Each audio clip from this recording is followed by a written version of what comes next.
Good evening and welcome to the International Game Developers Association Twin Cities Chapter May Gamedev Meeting. I am Beth Korth, the chair of IGDATC and your host for the evening. So I didn't change it April, it's May now. That's the one thing I missed. This month we are going to have two presentations from the Stout program. So first, Jacquelyn Cummings will be discussing her MFA thesis, and then we'll have 8 teams popping in and out kind of to share their final capstone project. So this is the intro, and then we will do plugs, and then we'll get into the presentations. And once that's finished, we'll go to the Voice Lounge and Discord to chat. So please hang around and come and say hi after the meeting. So welcome. Our meetings are open to everybody. We want everyone to feel safe and included. If you do not, or if there's something you think we can do to improve that, please let us know. You can ping us on Discord. The board has their own role, so you can just DM one of us if you need to. We do have a safe event policy listed on our website, so if you want to check that out, it's a little outdated because we aren't physically meeting currently. So IGDA is run by an all-volunteer board. If you're interested in helping us out by volunteering or perhaps even running for a board position, please let us know. Our email is igdatwincities@gmail.com. So we have been telling you for years that you don't have to be a member to attend our meetings, and that is still 100% true. However, we have recently decided that we would like to encourage you to become a member of the IGDA and identify us as your chapter, because we are really hoping to achieve a lot of our goals by raising some funds and stuff like that. And we do get a little bit of like a stipend from the parent organization when we hit certain membership amounts. So please consider becoming a member of the IGDA. And if you do or already are, please make sure that you put the Twin Cities chapter as your chapter, except you Stout students who have your own chapter there. So our event schedule, we run the 2nd, 3rd, and 4th Wednesday of the month. So this is the Game Dev meeting, and we do industry presentations and community presentations. If there's something you want to share with us, let me know, because I am still looking for presenters for this fall. The 3rd Wednesday is our playtest events, which is where you can bring your game that's playable, and you can get some feedback and kind of figure out if you want to make any changes, or you can come and play locally made games and give some feedback. And then our MNVR and HCI event this month is going to be hybrid.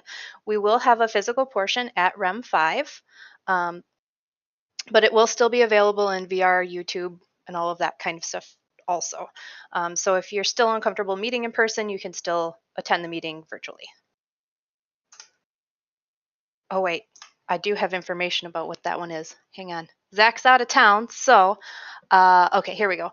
The VR and HCI meeting at REM 5 is going to be Paul Christian talking about human-powered virtual airship, which is, he's going to discuss making a VR experience that is based around a customized exercise bike. So that should be really interesting.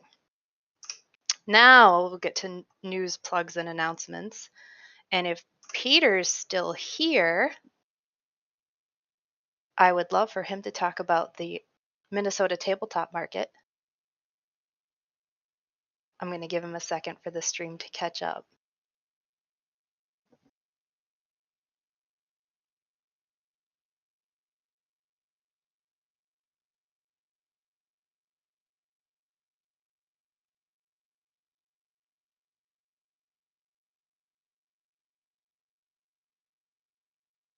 I don't think he's coming. Oh, there is that Peter? Hello. Sorry for the delay. Right. No, that's okay. I should have had you in here before. Oh no, makes perfect sense. Yes. Welcome everyone. My name is Peter. I'm happy to be promoting the Tabletop Marketplace, which is a very small but local event here in Minnesota, where it's strictly focused on board games. People basically do like a little tiny garage sale inside of a brewery. But in addition to that, we also have some local publishers that are going to be there showcasing some of their latest and greatest hits.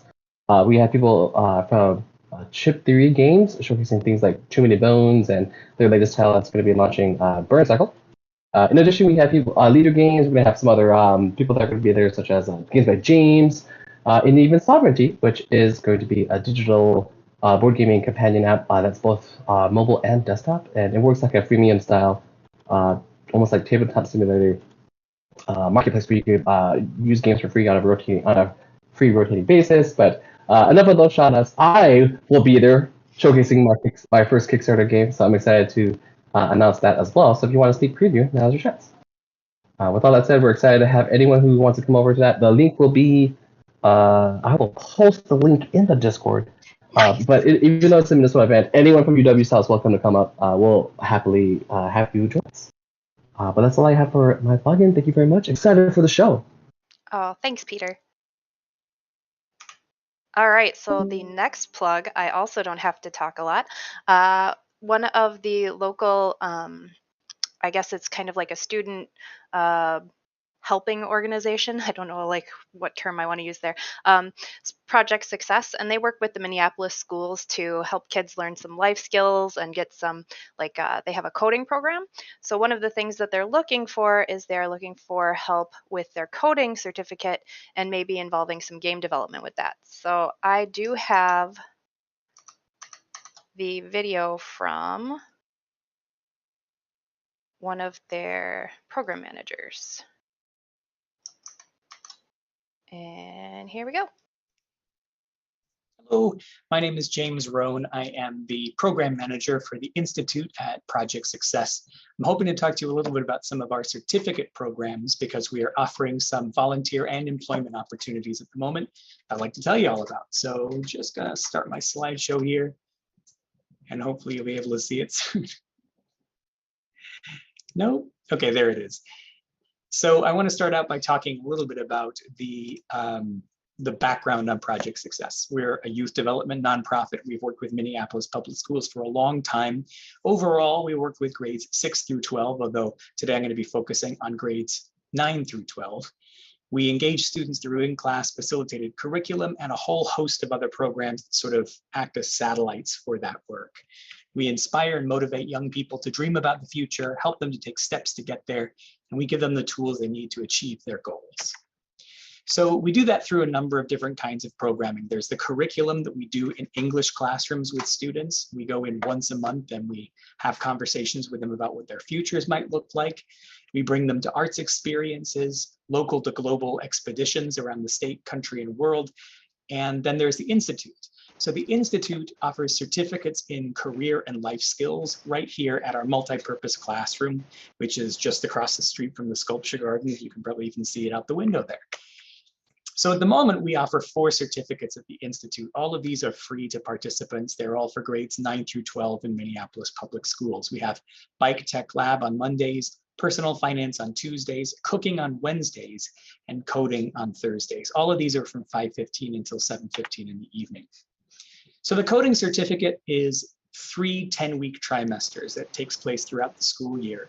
Some students participate in one of these trimesters, some participate in all 3. It's up to them. It takes place on Thursday evenings from 5:15 until 7:15, and it's free of charge. Transportation and snacks are provided for students. And our goal is to provide a welcoming introduction to coding concepts and skills designed with beginners in mind, but open to everyone. We have 3 stations in the coding certificate. We have a mini lesson station where we present programming concepts or skills. This trimester, we're focusing on game development, but it changes every trimester. We have a practice station where students can work through CodeMonkey. If you've never done CodeMonkey before, it provides students with some basic skills in CoffeeScript that they can then apply to lots of different other programming languages. And then we have our choice station, which students can work on whatever they want. At the moment, we are looking for volunteer coaches, and we're looking for a coding teacher. So coaches provide impromptu individual support for students who are working on projects in the choice station or in the practice station. Coaches attend whenever they can, and they're not asked to prep for each week's lesson. whereas coding teachers co-create and facilitate mini lessons on coding concepts and skills in the teaching station. So last trimester, we focused on web development. It says here on the slide that the focus for this trimester is TBD, perhaps game development. Well, we've already had our first lesson on game development, and the second one's tonight. So far, so good. As long as there's interest in that with students, that's the direction we're going to go. But in the future, we could pick any kind of focus for our trimesterly mini lessons. So if you're interested in getting involved, what I recommend doing is going to the Project Success website. As you can see, it's just projectsuccess.org. There's a motorcycle, don't know if you heard that, /volunteer, and you can complete a volunteer application form. If you'd like to apply for the coding teacher contract position, you can just go to that same website, except you can go to job_openings instead. And then the dates for the trimester are Thursdays, April 28th through June 30th, 5:15 to 7:15. So again, if you're interested in being a volunteer coach, you needn't be there for every one of those. Although if you're applying for the coding teacher position, it's a good idea to be there for as many of those as you can. If you have any questions, you can just contact me. And my name is James Rohn, that's R-O-N-E. So you can reach me at James, J-A-M-E-S-R, at projectsuccess.org. Thanks very much, everybody. All right, so we'll close that one up and switch over to the other window again. And gotta get back to my slides. All right, so I have his email and those websites he mentioned on this slide here. Maybe someone can pop them into the chat. Otherwise, I will do so after I finish the intro. And the last one, this is a surprise, maybe even to the board, because I didn't really talk about it a lot. We are going to have the return of the Mega Mini Multi-Indie Mini Arcade at Minibar 16. So the Eventbrite and the ticket release times for Minibar are listed there. Bradley and I have been working with Ian, kind of working out how we want to run it this year. It will be Saturday, June 4th.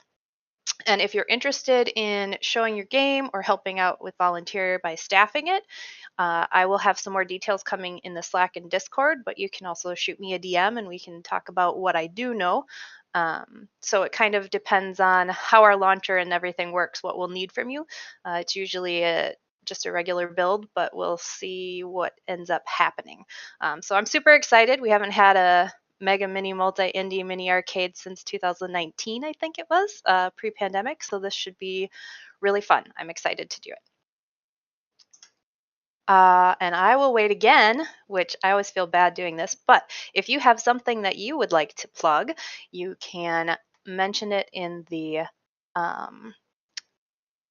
chat on YouTube or ping somebody on Discord and I will let you pop on up and say hi. I'm not going to wait super long because there was already a lot of plugs and we have a lot of cool stuff to get to. I'm watching the stream. Okay, here we go. Anybody? Anybody?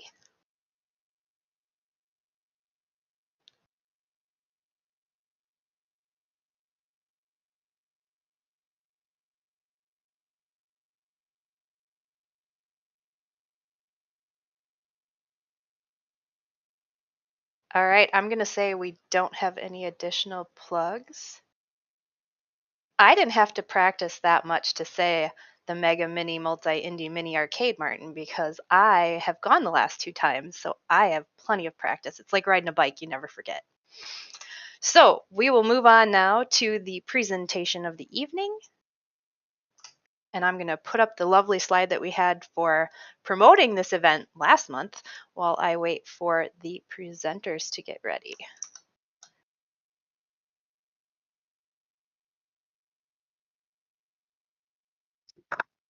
I believe I'm up first, and I'm ready.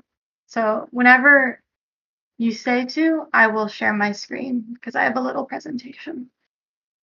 Share away and go ahead. Thank you, Jackie.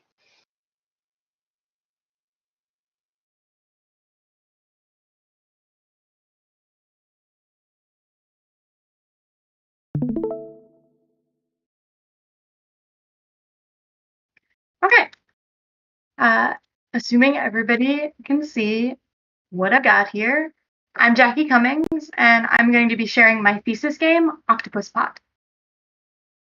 So, according to an ongoing study on how couples meet and stay together, unmarried couples who have been together for 5 years are nearly 20% likely to break up, and the likelihood increases the shorter the relationship.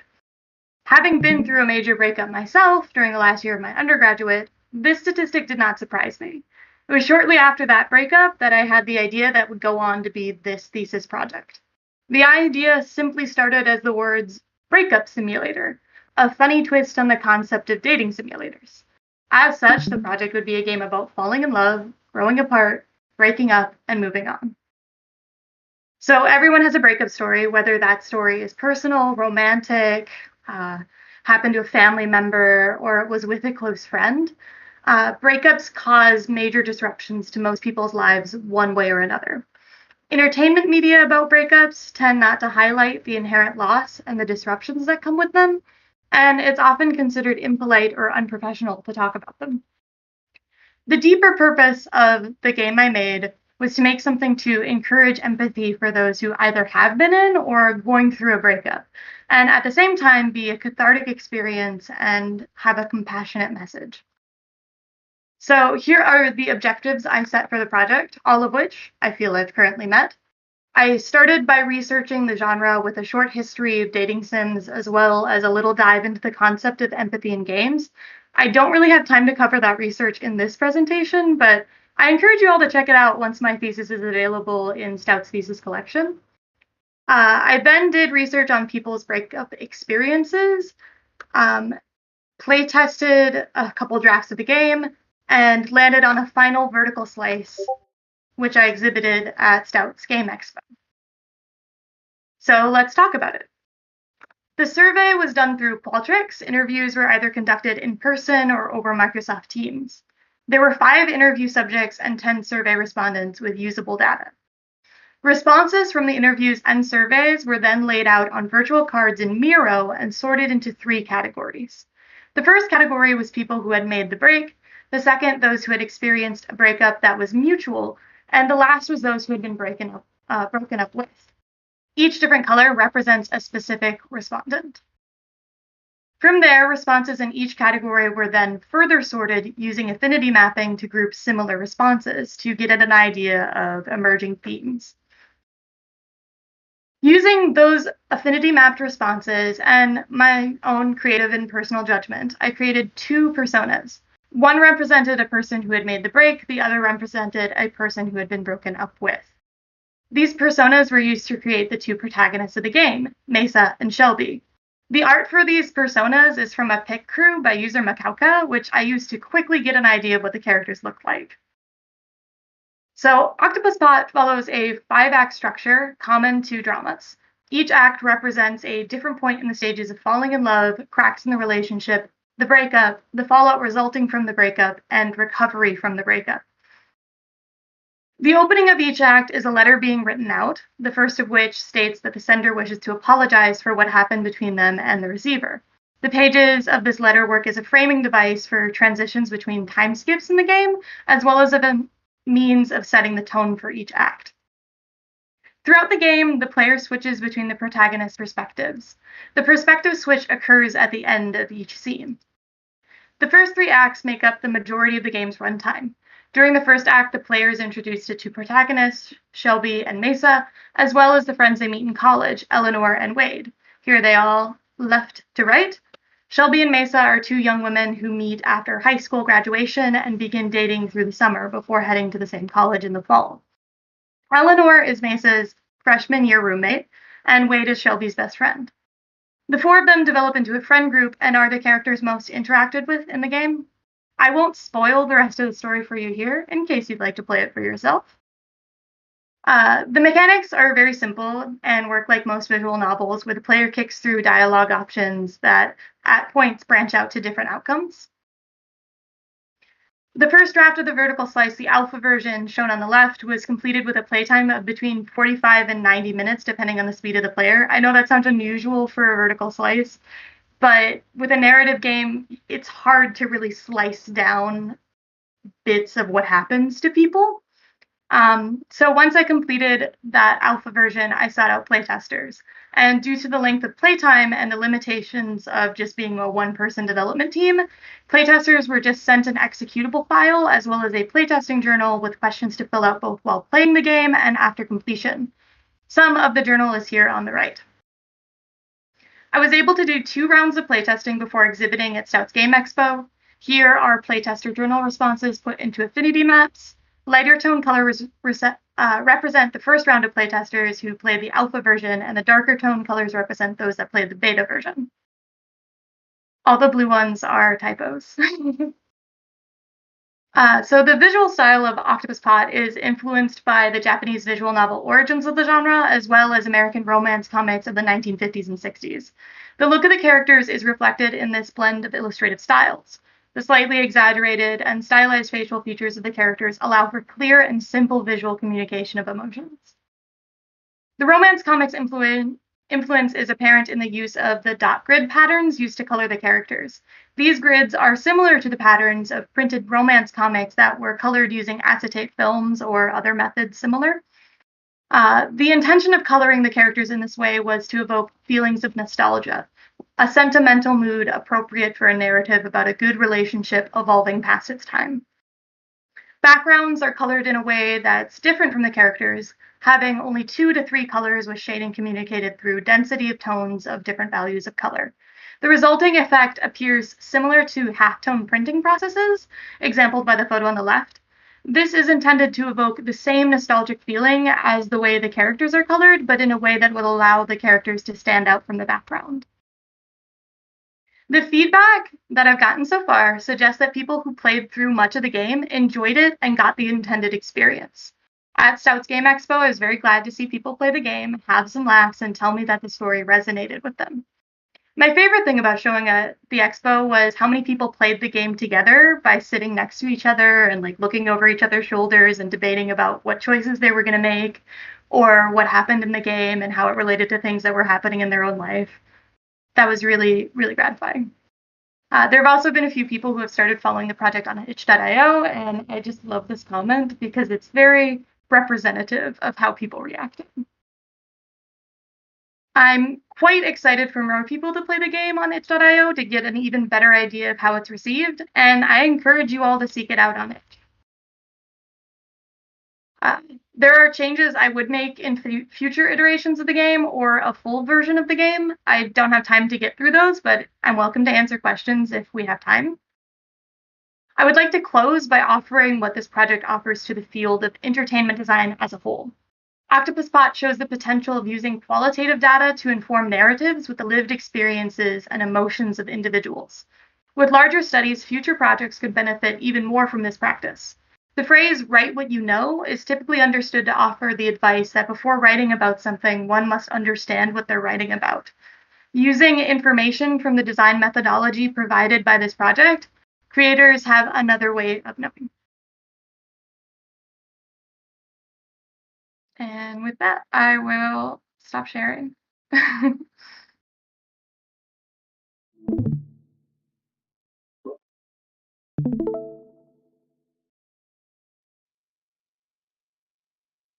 And I will start sharing the slide that we're going to leave live while we switch between speakers.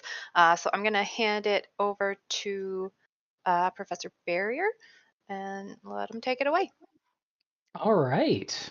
Well, greetings, everybody. I am Seth Berrier. I am one of the professors here. I teach the on the computer science side of our game design, sort of dual game design programs. We have half of it in computer science and the other half in art.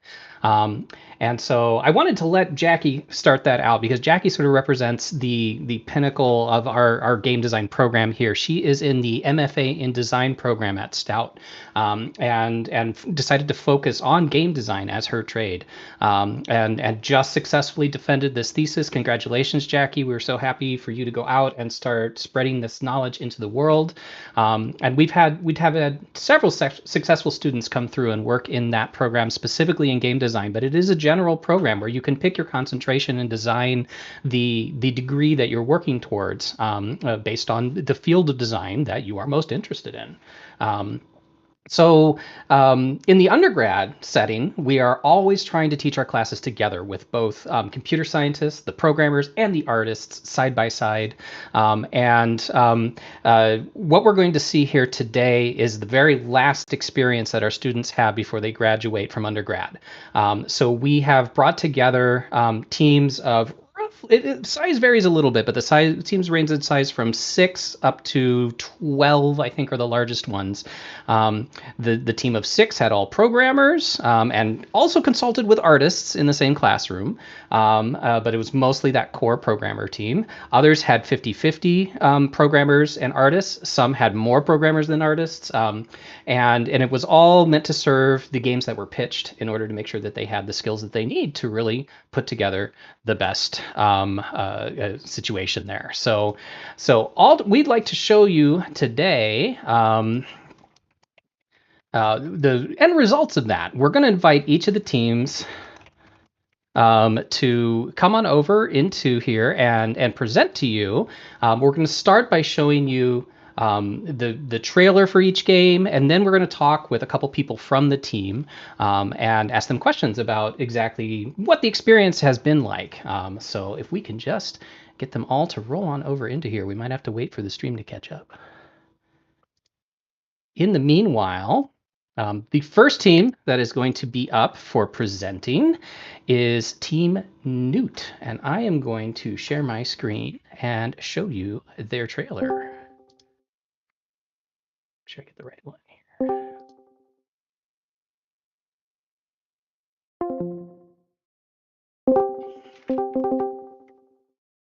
There they are. They're all coming in now. All right. This is the one.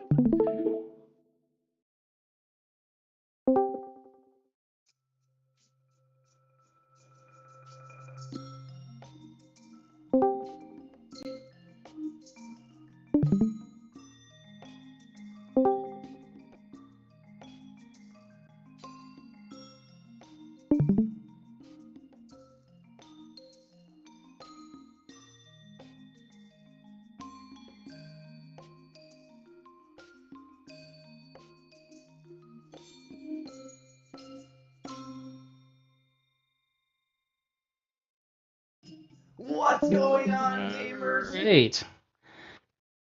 All right, so I will hand it over now to the folks from Newt. If you can take a moment to introduce yourself and give the basic premise of your game, we can start out with that. Hello. This is a note, Professor Berrier. Yeah. This one has the wrong audio. Oh, it's not playing the right audio here? Yeah, no, this is like a walkthrough where someone's talking through it. Oh, okay. Well, I have it muted. I'm not going to cool. play their audio. Yeah, so yeah, we'll just I'll keep this in here for the gameplay only.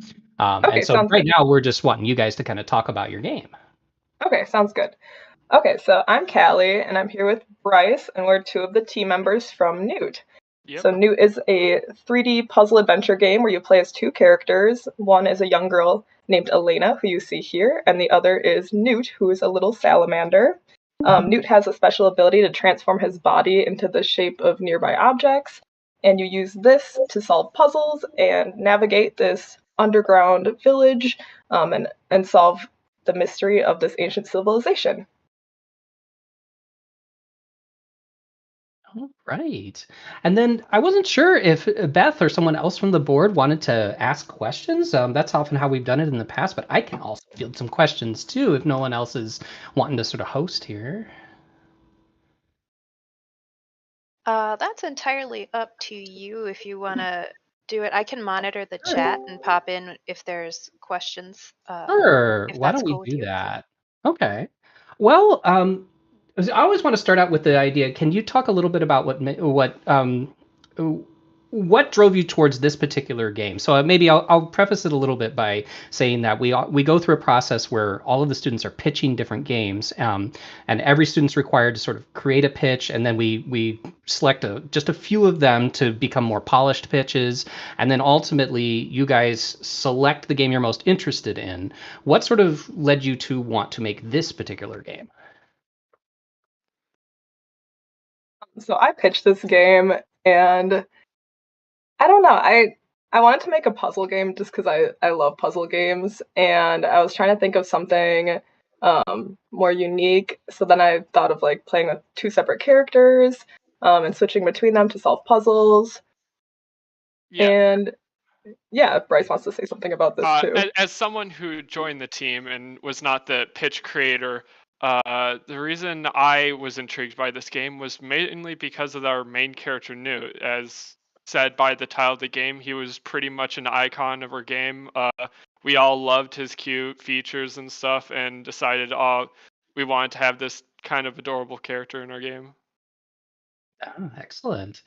Do you want to talk a little bit about the art style of the game here, and how you sort of came to the final sort of results that we're seeing here? Maybe a little bit of the process.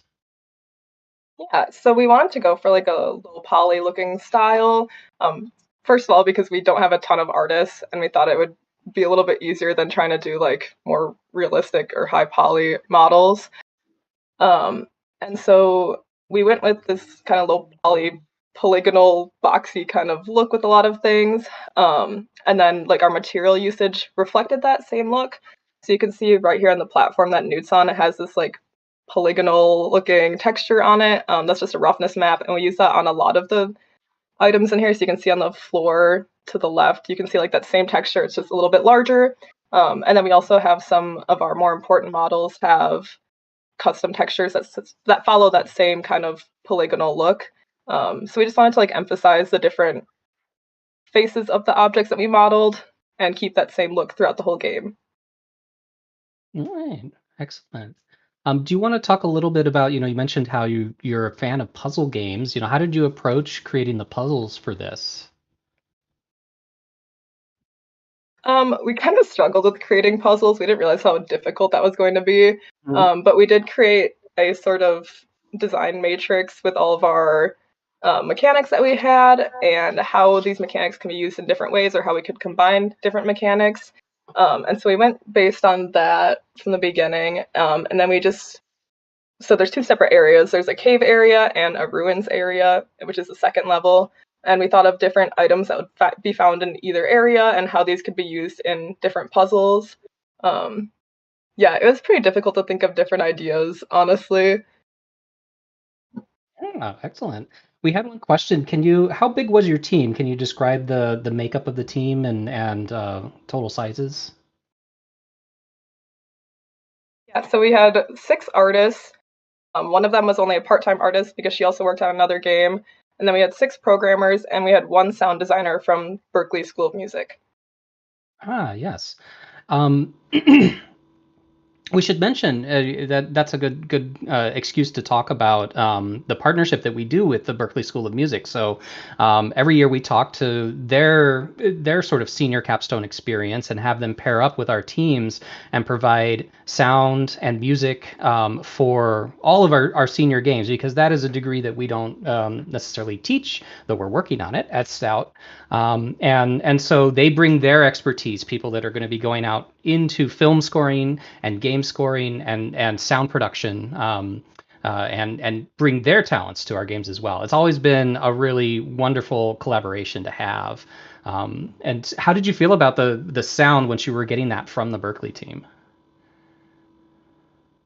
I really like it. I think that our sound designer like followed everything that we asked for, and even went like above and beyond to make custom sounds for the trailer video.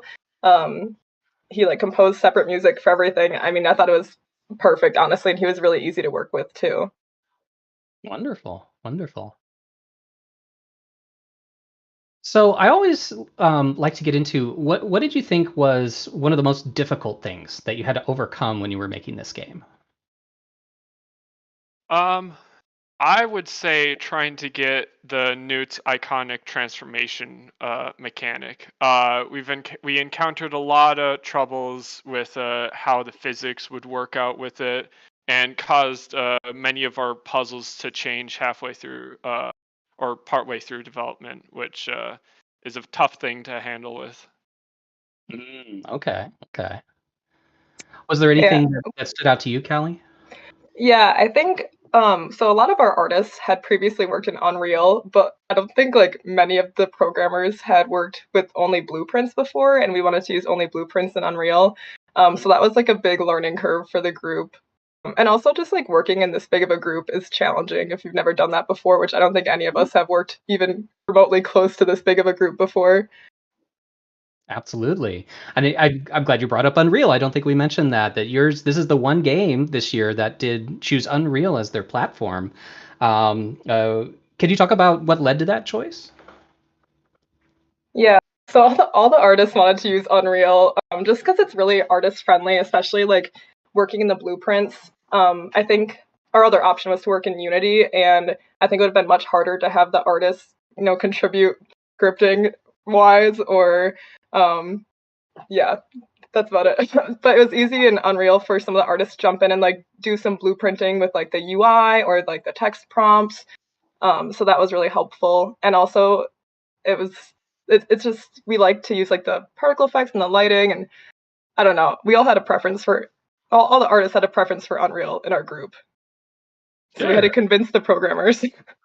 Yeah, I was one of the few programmers that tried to pull for Unreal because since we're still in college, we're still in a school, we're still in a place of learning, I wanted to try to learn Unreal because I know many industries still use it as they use Unity, but I had plenty of experience with Unity up to this point. I wanted to gain some experience for Unreal for when we go out and get careers. Sure. You've got the opportunity here. You might as well take it.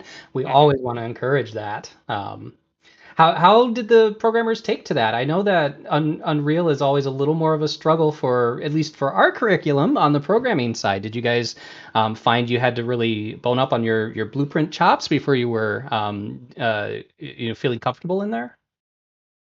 Uh, yeah.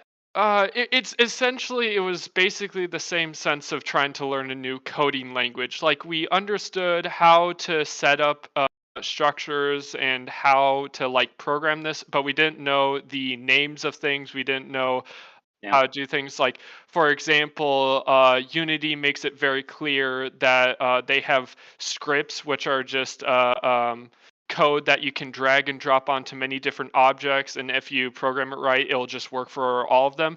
But we didn't understand that Unreal also has this, but we didn't know the name of it, and so we ended up not using it earlier in our progress than we should have. But then once we learned about it, we converted our code into that, and then our game uh, working progress was much better. Excellent.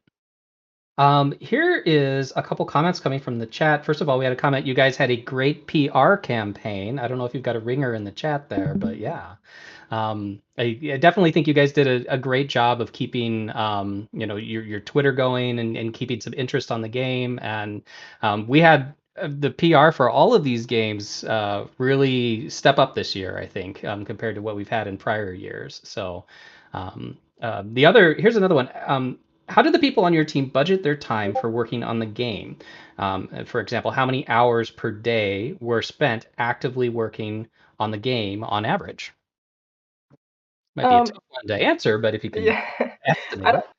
I don't know about per day, but our goal was like 6 hours every week per person.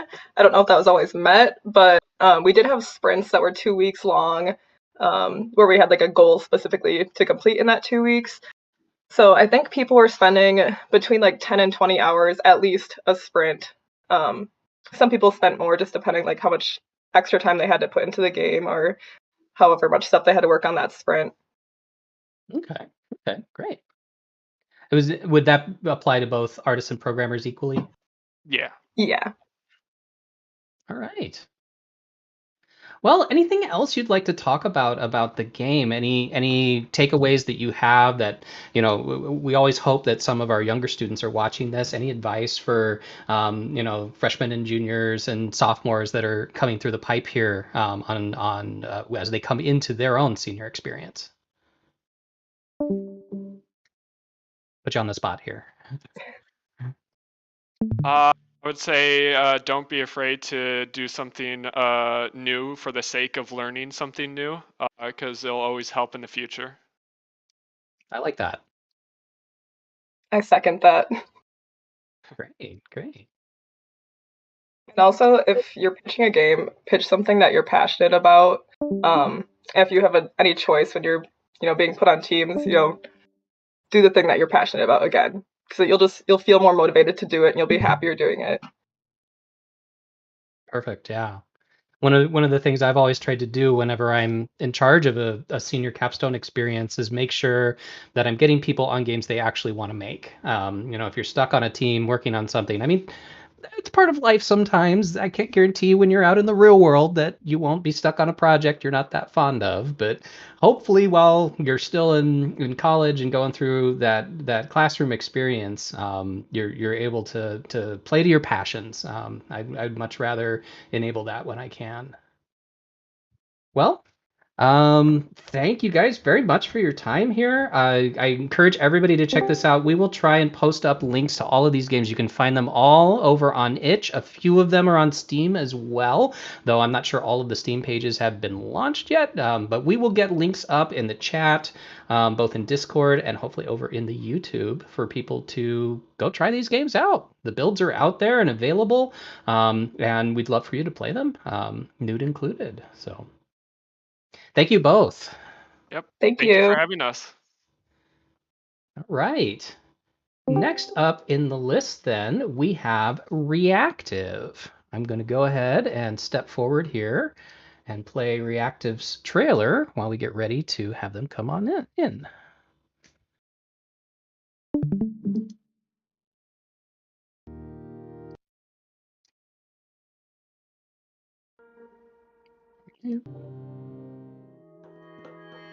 Nope. Hold on a moment. Sorry. There it is.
All right. Do I have the ReActive devs with me here?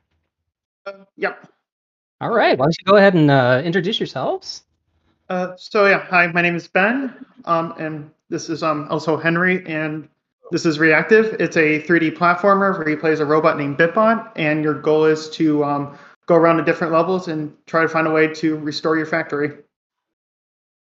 All right. Let's start out a little bit. Can you describe your team structure? How many artists and programmers you had? So we had 6 programmers and 3 artists, if I'm correct, and we also had 2 sound designers from Berkeley. Okay, great. And then we had a question here for this and other projects. It would be great to hear a bit about the team structure and team communication. Can you talk a little bit about, what opportunities you had to work in person as a team, but also, how you communicated when you weren't in the classroom? So we had class time where we worked. We were able to communicate in person. We had about 6 hours each week to talk to each other in person. We would also sometimes host get-togethers outside class to try to work on the game. And we also had a Discord server where we communicated. All right. How often did you find you were, getting productive work done through the Discord communication? Was that a really good outlet for work, or was it more of a social outlet for your team? It was. I mean, it worked pretty well for work. It was nice to be able to tell people, hey, this thing is broken, or this needs to be worked on, or what's the progress on this. Just to keep tabs on people. Okay. And then let's talk about, what engine did you work in for this? We used Unity. Okay. And let's I'll go with the other question that I'd started out with the other team. What drove you to want to make this particular pitch from the ones that you had to choose from? Honestly, it was the one pitch that everyone kind of rallied together with, and we kind of all kind of like fell in love with it. Yeah, I don't know. We kind of wanted to make a 3D platformer from the get go, something kind of like inspired by like Mario 64, Ratchet and Clank, and we kind of just fell in love with this. The pitches we came up with themselves were collectively made by us. So all of us sort of were throwing ideas together. So it made it very easy to see how people felt about them right away, Mhm. and it wasn't a hard choice. Was this particular game, was it exactly what was pitched, or did you find you pulled ideas from several pitches when you settled on this? It's surprisingly similar. Obviously, you have to cut some stuff. That's inevitable. Yeah. But the core of what it is more or less true to what we planned to do from the beginning. Mhm. Let's see here. Can we talk a little bit about the art style here? What drove you to make the decisions that you did, and what was the process before you reached this sort of final look and feel of the game? Yeah. So it's not uncommon for people to embrace the low poly, especially when you have a limited amount of time, a limited amount of artists. Um, and for the game that we wanted to make, which would require a world that is large enough, worth exploring, we were going to have to make some sort of concession to make it all work. We went with the low poly, but we decided to sort of build the art from the ground up around that, and that means designing things so that they're visually appealing with such little uh, points to use. Sure, yeah, very sparse And that polygon al- economy there. and that also translates into the colors, uh, Okay, focusing excellent. on bright colors and using lighting post processing to enhance the mood of it without putting so much detail in there to distract from the sort of simple and pleasant feeling we wanted to evoke. Excellent. One of the things that stuck with me about this game was the sort of um, parallel tracks of gameplay, that there's very much a narrative driven side to it, and of course you've got characters, dialogue boxes coming up frequently, there's a story being told, but then there is also a good deal of 3D platforming. Can you talk about how you developed those two things kind of at the same time as gameplay core mechanics? Well, we started from the beginning with an intent to have a narrative focus. But as development went on, we ended up focusing more on the mechanical elements that could have visual polish to make sure that those felt right. Um, and then I think they came together because of the way we paced both elements similarly. And that, for example, we wanted the reveal of the shakeup where the island explodes to have some sort of feeling of gravitas, whether or not you're following along with the story or not. So just pacing out the length of the levels and the placement of the characters so that you find them, in between segments of little gameplay. So there's no Mhm. long string where there's nobody to talk to, or there's too many people to talk to. Yeah, sure. Okay. I think original pitch of the game, we wanted dialogue to even have it maybe a bigger role than it does currently. Like we wanted to have like a moral system, like with the villagers, but we just ran to Yeah. scope. Yeah. Sure. There's always big ideas at the beginning. All right. Would you, what would you call out as the sort of major influences on this game? You know, what games were you playing that made you want to make a game like this? It was a lot of like just previous 3D platformers like Mario 64, Mario Galaxy. One of our artists was really inspired by like Ratchet and Clank, just games like those. All right. See here if there's any other questions from the audience here too. Do you want to talk a little bit? You know, I had sort of sprung this question on Newt as well, so I'll give you a little time to think about it. But you know, now that you've been through this senior capstone experience, you released this game just this past, I guess, a week ago Monday, and you've got it behind you. Is there any advice that you would give to other students that you know are coming up and about to take this on? You know, even the ones that are about to start this in the fall, this year-long experience. I think the new developers were pretty on point for for what they had to say, making sure that you care about what you're doing, or that you propose to work on something that you feel emotionally connected to. And I say that it goes true for yourself, but it's also especially true for everyone in the group, because when everyone's feels motivated and is connected to something, then it's easier for people to communicate about it, to work on it together. And I think that I guess the collective group identity will show more in the game than if it's only a single person who's attached to it. I would have to agree with that. Excellent. They also talked about taking chances, being willing to try things that maybe have a little bit of a higher risk to them. Do you think that that's a good idea? I think so. I don't think anyone really on our team has worked on a 3D platformer like this before, and there were a lot. It was a lot harder to make than it seemed like initially, and learned a lot of good things from it. A lot of good skills. Yeah, I so many times people have set out to want to make an homage to Super Mario 64 or some other really classic platformer like that, and you never really appreciate just how polished and how good it is until you try and do it yourself.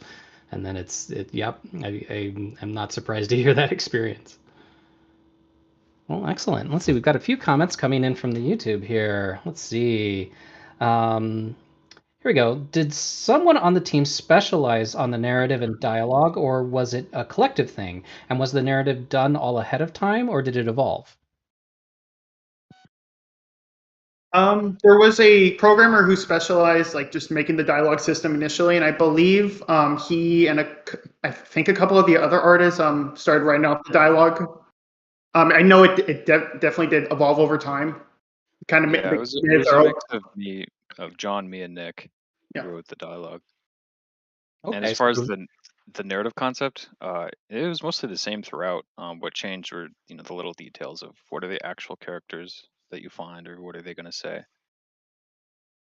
Right. The broad story beats were there from the start. Okay. Here's another question. What would you have done differently with hindsight? I think I would have done a little bit more planning with just maybe how like the levels would have looked initially instead of just kind of jumping right into it. I think that maybe would have saved my team a little bit more time. Mm-hmm. Yeah, I agree. We ended up going back to change things a lot. We could have saved some time. It'd been more deliberate before we did stuff. That's interesting. I had a comment to that effect from one of my teams, which is Garden, who tried to sort of take a shortcut in how they were implementing the tutorial, and realized after they had done it and actually done some play testing that they really needed to go back and do it the more thorough way. And they called that out as wasted time. And I wanted to sort of fight that idea, the idea that it's, just because you do something and then end up throwing it away or changing it drastically afterwards doesn't mean you would have reached the same conclusion if you hadn't done it at all. I think for Witch's Garden, when they created their tutorial system initially, they wouldn't have known how to fix it or how it really needed to look if they hadn't at least gotten a tutorial system in front of somebody right at the get-go. So I always like to say, don't ever look back on those, changes that maybe shake up the dev process a lot, or where you feel like you made a mistake and have to go back and fix it. You might not even known it was a mistake if you didn't make it. It's a little philosophy I'll throw out there. But let's see. There's a comment from Nick about the advice for future students. There are tons of resources outside of your own group. Don't be afraid to ask others for help. That is a good tip. I've also felt that in the pandemic years, there's been less asking for help. People have become more independent, which is understandable given all the online learning that's happening. But I feel like I've been waiting for people to come talk to me a lot more than in the past. That doesn't end when you graduate either. Talk to your mentors, talk to all the people on your team and on the teams around you. You'll never learn unless you don't expose yourself to other people's knowledge as well. Let's see. Oh, compliments on the background and color palette. They're fantastic. Yeah, more comments here coming from programmers on the team. Oh, and here it's moving forward on us. Let's hold up a moment here. All right. Any final thoughts before we move on with Momentus here?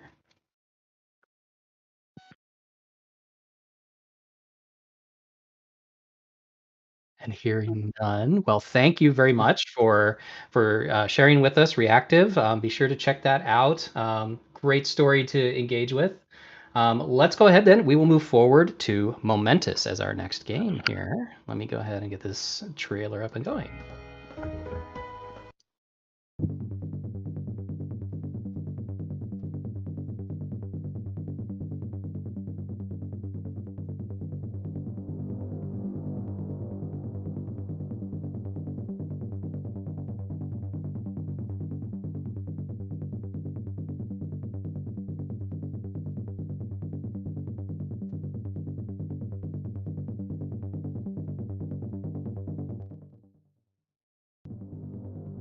Right, Momentus. So to have the Momentus devs here, do you guys want to go ahead and introduce yourself? Yeah. My name is Brandon, and I am the programming lead for the group, and it looks like Malcolm is here as well. Excellent. And Malcolm, what was your role on the team?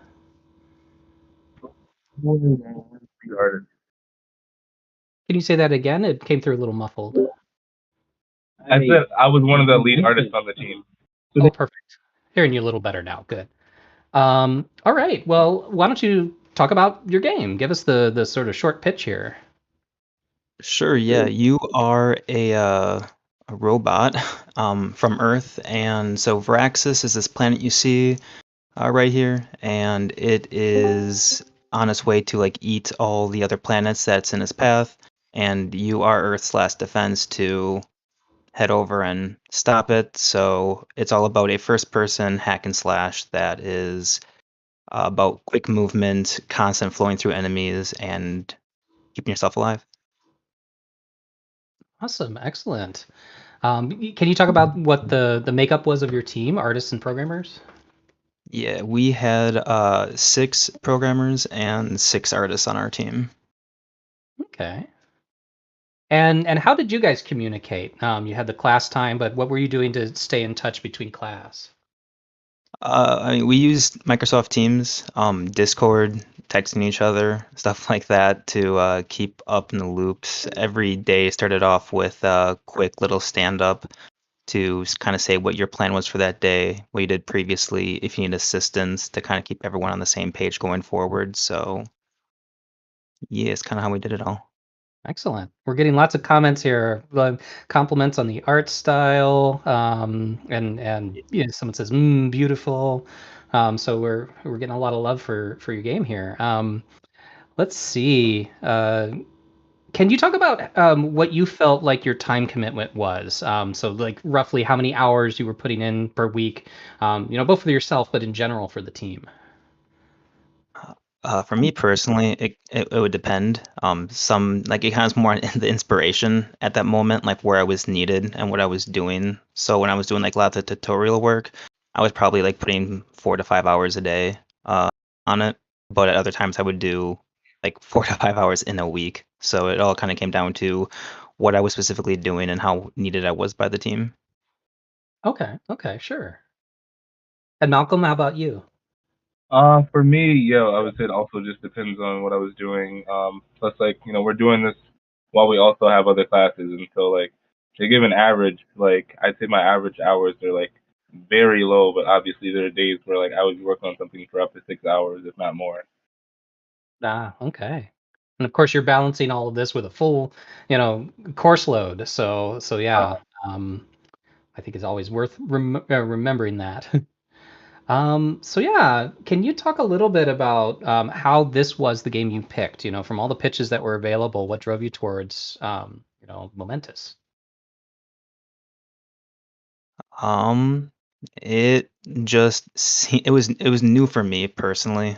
I'm not much of a first person, so I was just curious about potentially making a first person kind of experience game. I'm very much a third person, so I took it as a challenge why I wanted to do it. Ah, okay. How about you, Malcolm? I honestly just thought it would be very interesting. I thought the concept was interesting. Just being on a different planet in general, you're being like a robot soldier, um, fighting like a bunch of robots in like an arena type deal. Thought it'd be interesting to work on and would give like interesting opportunities for creating art, which I'm obviously very interested in doing. All right, excellent. Can you talk a little bit about sort of the art style that you wound up with here and some influences on it? Yeah, so our art style is more comic-y, and so we wanted to try to emphasize that. So with our opening cutscene, of course, pretty much all comic-y, done by one of our artists, Camille. And then so with our 3D models, they pretty much have like a line on them, so they have like lines on edges, whatever, to like try to like accentuate the comic-y feel. And at first we actually tried like cell shading, but that was horrible. I don't think anybody liked it. I didn't. Um, and so we ended up with this, and I really like it. I actually was the person who created a smart material that basically is like the base for most of the things in the most of the 3D objects, and so that's what gives like most of the 3D objects their lines and everything. Oh, excellent. And then we can segue over and ask about gameplay then as well. And in fact, we got a question here. How does this wall running work? So yeah, there's a lot of movement mechanics here, but specifically, how much work went into all of the different kind of gameplay movement mechanics you've got going on here? A lot of it at the beginning, we were just relying on a lot of the physics stuff in the physics engine, and we ended up switching to a lot of just initially just changing your velocity because it was a pain to get everything to work, like with wall running, for example. But with wall running, it's just you run to a wall, you get close to it, and your character gets pulled to it, and the camera transitions, and you just run straight alongside of it. When you jump off of it, it applies a force, so you jump away from the wall, so you can like channel your wall runs together and kind of like make a fun little adventure out of it. Great. One thing too, I don't think I've ever confirmed, but it seems pretty obvious that physics would be involved in your movement here, given that the name is Momentus, that this is about momentum and propelling forward all the time, right? A lot of our stuff is around that concept of constantly just trying to keep yourself going, moving, and keep your overcharge up as high as possible. So the overcharge is that little blue bar on there, and abilities cost overcharge, and destroying enemies gives you overcharge. So And then what is the overcharge used for? all the abilities you have. So that blade dance you saw when the camera zoomed out, all the sword slashes, sword throws, everything involves overcharge. And yeah. And it's the 6 icons in the lower right are all of those, right? Yep, those are all your abilities. And yeah, it's just how they're labeled. All right. Let's see here. One thing I think we had a lot of compliments on, I'm going to jump back to here, are these opening menus. There was some compliments on those coming from the chat as well. Can you talk about how you developed these? Yeah. So I always wanted, whenever I play video games, I always have that same static, background image, and I didn't want to have that going into this one. So I wanted a more dynamic cutscene with like movement in the background. And then one of the ideas I saw on a forum post was just that create a 3D scene and then make a camera move around it. So I just ended up placing objects from our game in the scene. I put a shader graph on the wall to make it feel kind of like alive, and made it so the menu could just feel more alive. Wonderful. Let's see. I'll go ahead and throw out the other question I've been asking. Now that you've got this sort of senior year experience behind you, do you have any advice that you would pass on to other students coming through that are going to be starting this process up here in the fall? Yeah. For me, like everyone else has said so far, so I'm not going to repeat it. Go outside your comfort zone and do all that kind of stuff. But my advice as well would be don't implement something for like the sake of implementing it if it can potentially like break your game. We had a lot of issues where people were just trying to make things work, almost like for portfolio pieces to do stuff that was not needed and ended up causing massive issues that we had to work with down the road to like accommodate what they did. So I would say yes, do the adventurousness, like try hard and make cool things, but don't do it at the risk of your own game. Mm-hmm. How about Malcolm? Do you have any thoughts on that? As an artist, and then one of the lead artists on the team, I would definitely say to just always be learning. Even during this class, we're making this game, but like there's plenty of opportunities I had to learn more things that I didn't know anything about. Great. Let's see. There were some other questions in here too. Let's see. Where did I have that? Oh, someone was asking, was Warframe an inspiration for this? Yes, Ah, Warframe was a definite inspiration for this. I never actually played it before this game, so I was told to play it and ended up falling in love with the game itself and used it as a huge inspiration for it. excellent. Well, yeah. Trying to think if there was anything I asked the other teams that I should ask you guys as well here. I think we've more or less covered it. But yeah, very nice work on this. I invite everybody. We will. Let's see. Other comments coming through in the chat about the ways that a lot of the other students and their advice that they would give, which is great. Always be learning, even during this class. Yes, I hope you are. Well, thank you very much. Hope everyone gets a chance to go out and try and play this. And congratulations on the release here. So moving on next, we are moving up to Grave Robber of London. We will go ahead and move forward to their trailer.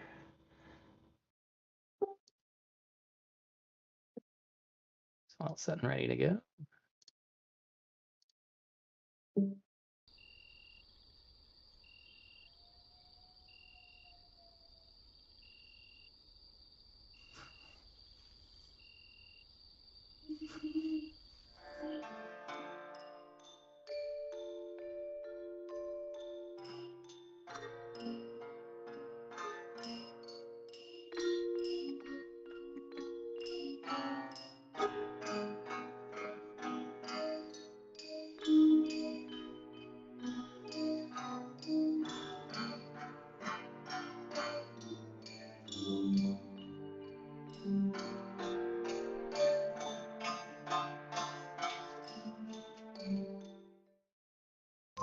All right.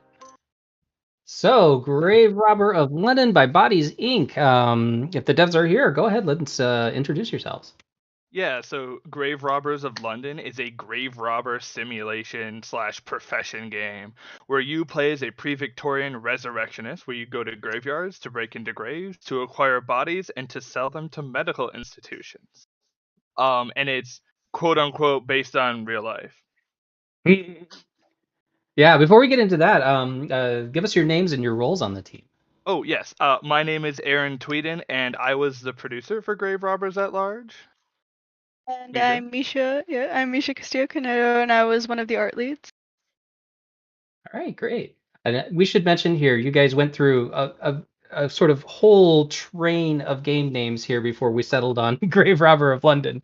So you'll hear other ones thrown out there, but let's hear about the Resurrectionist. I think people are going to need to have that backstory. How is this related to real life? So a resurrectionist was a term given to a grave robber. Like, it is just so interestingly, in pre-Victorian London, which is just before the reign of Queen Victoria. Oh my. Nobody owned bodies. So if you were crafty enough and desperate enough, you could break into graveyards and steal bodies to sell them to medical institutions. And back then, we didn't know a whole lot about how the human body works. So medical institutions were willing to pay pretty top dollar for high quality bodies and just things that they could do and run experiments on.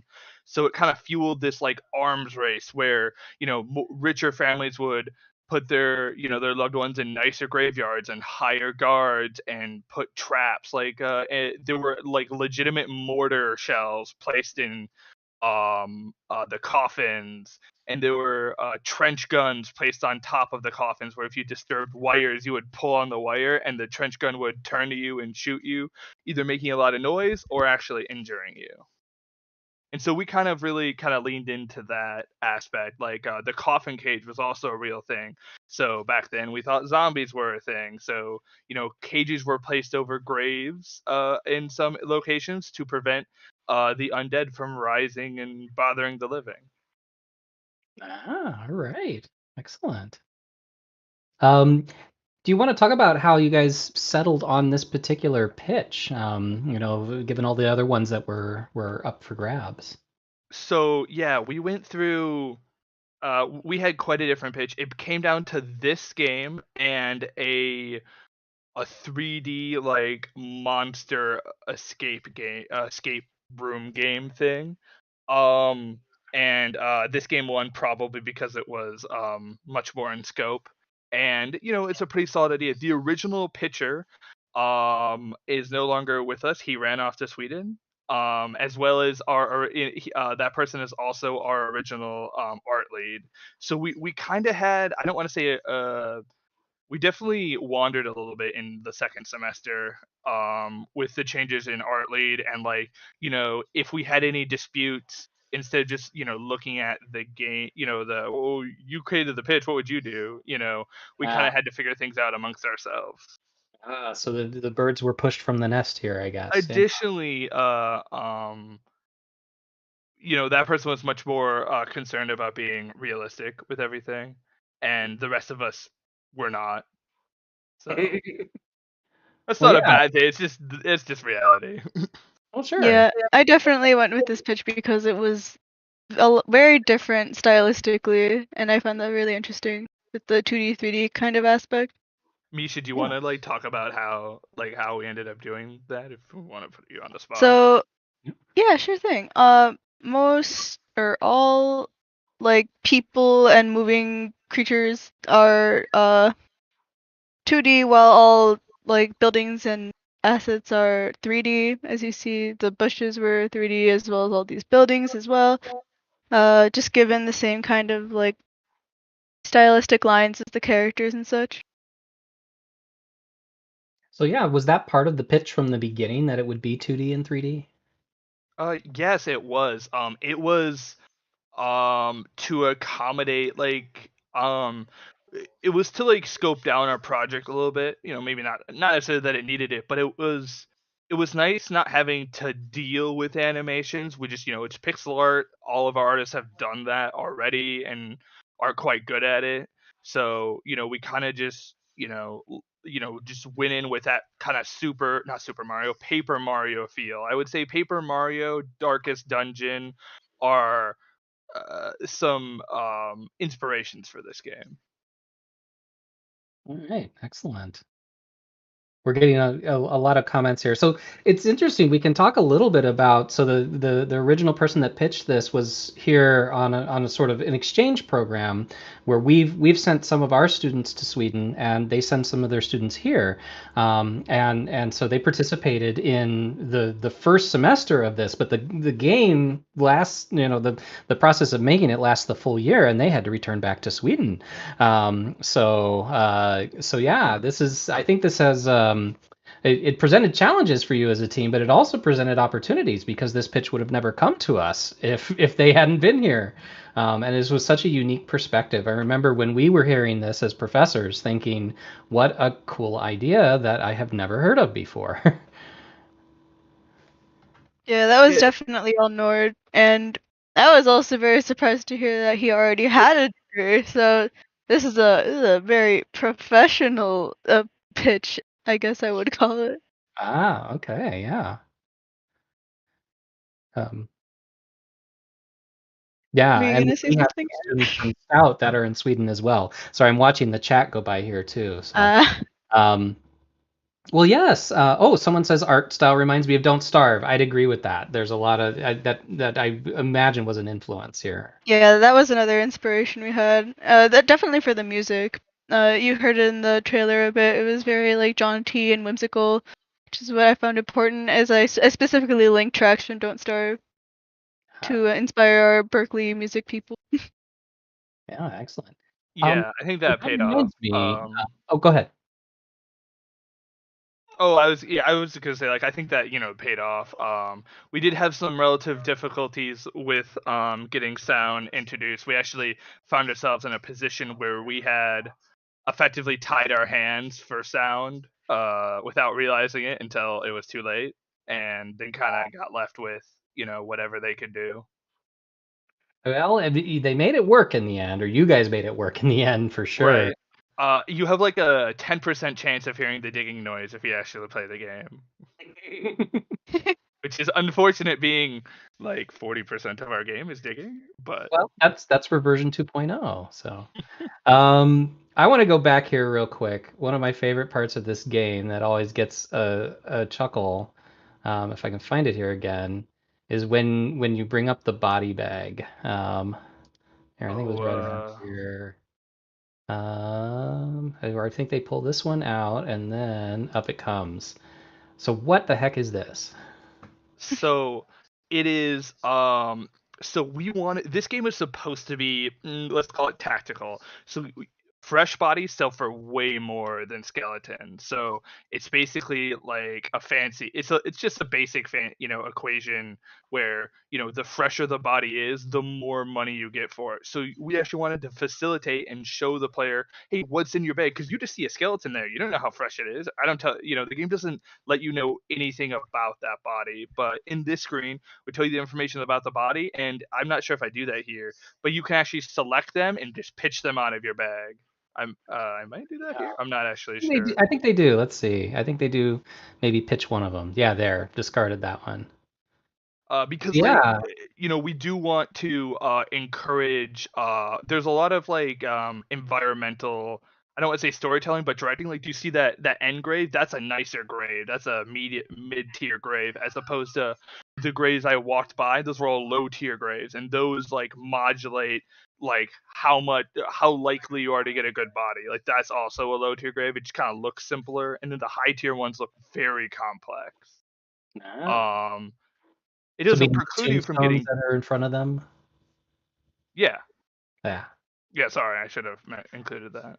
No. Yeah, that's just clarifying. And then maybe to answer my own question is if we do anything different is I think it would have been like really good to have like the courtyard in during semester 1. We kind of only had like a single graveyard in.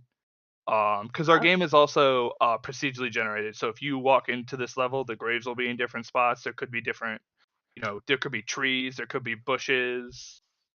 All you have to do is hand the game some RGB color pictures, and they'll just it'll just make a graveyard out of that. Oh, really? Okay. That's very cool. Can you talk more about that? How does your procedural generation system work then?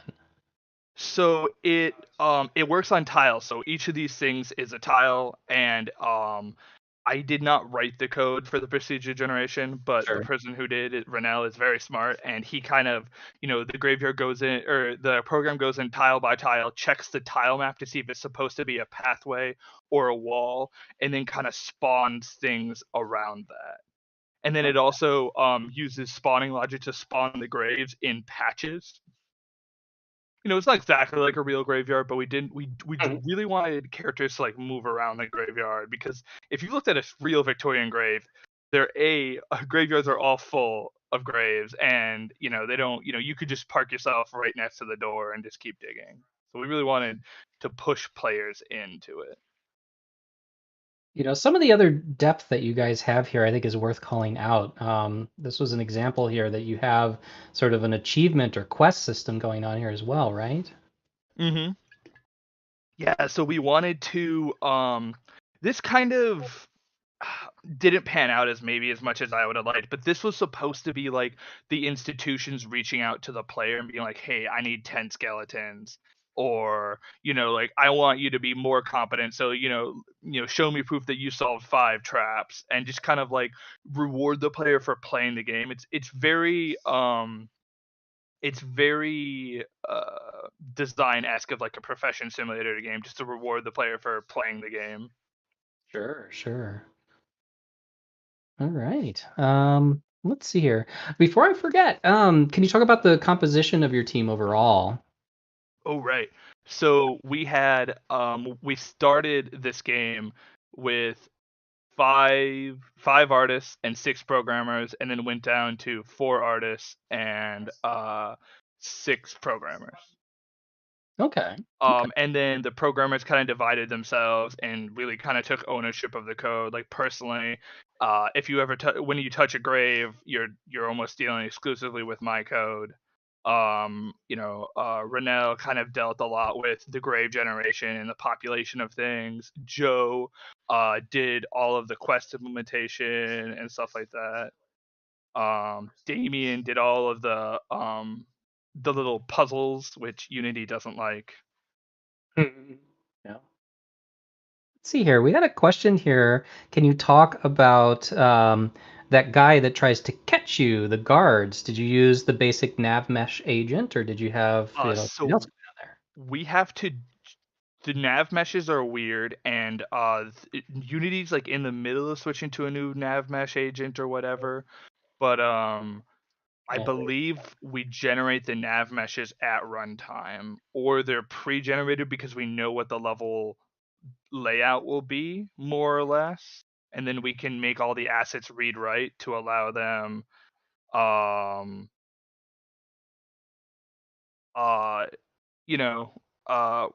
but yeah, so the guards, so you make noise and you drop it on the tile that the graveyard's made of, and that noise will start to attract it. If you watch closely in the video, you can see sometimes guards stop near you and just kind of wait. That's because you've made a lot of noise, but the guard doesn't exactly know where you are, and so they'll move next when you make noise or drift too far away.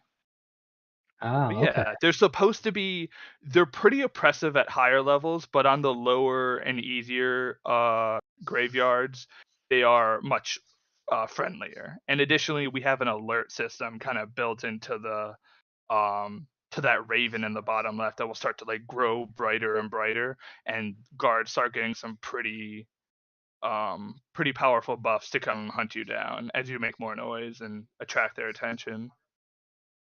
I jumped forward here to one of the later graveyards in the hopes that we'll see some of the more powerful guards coming too.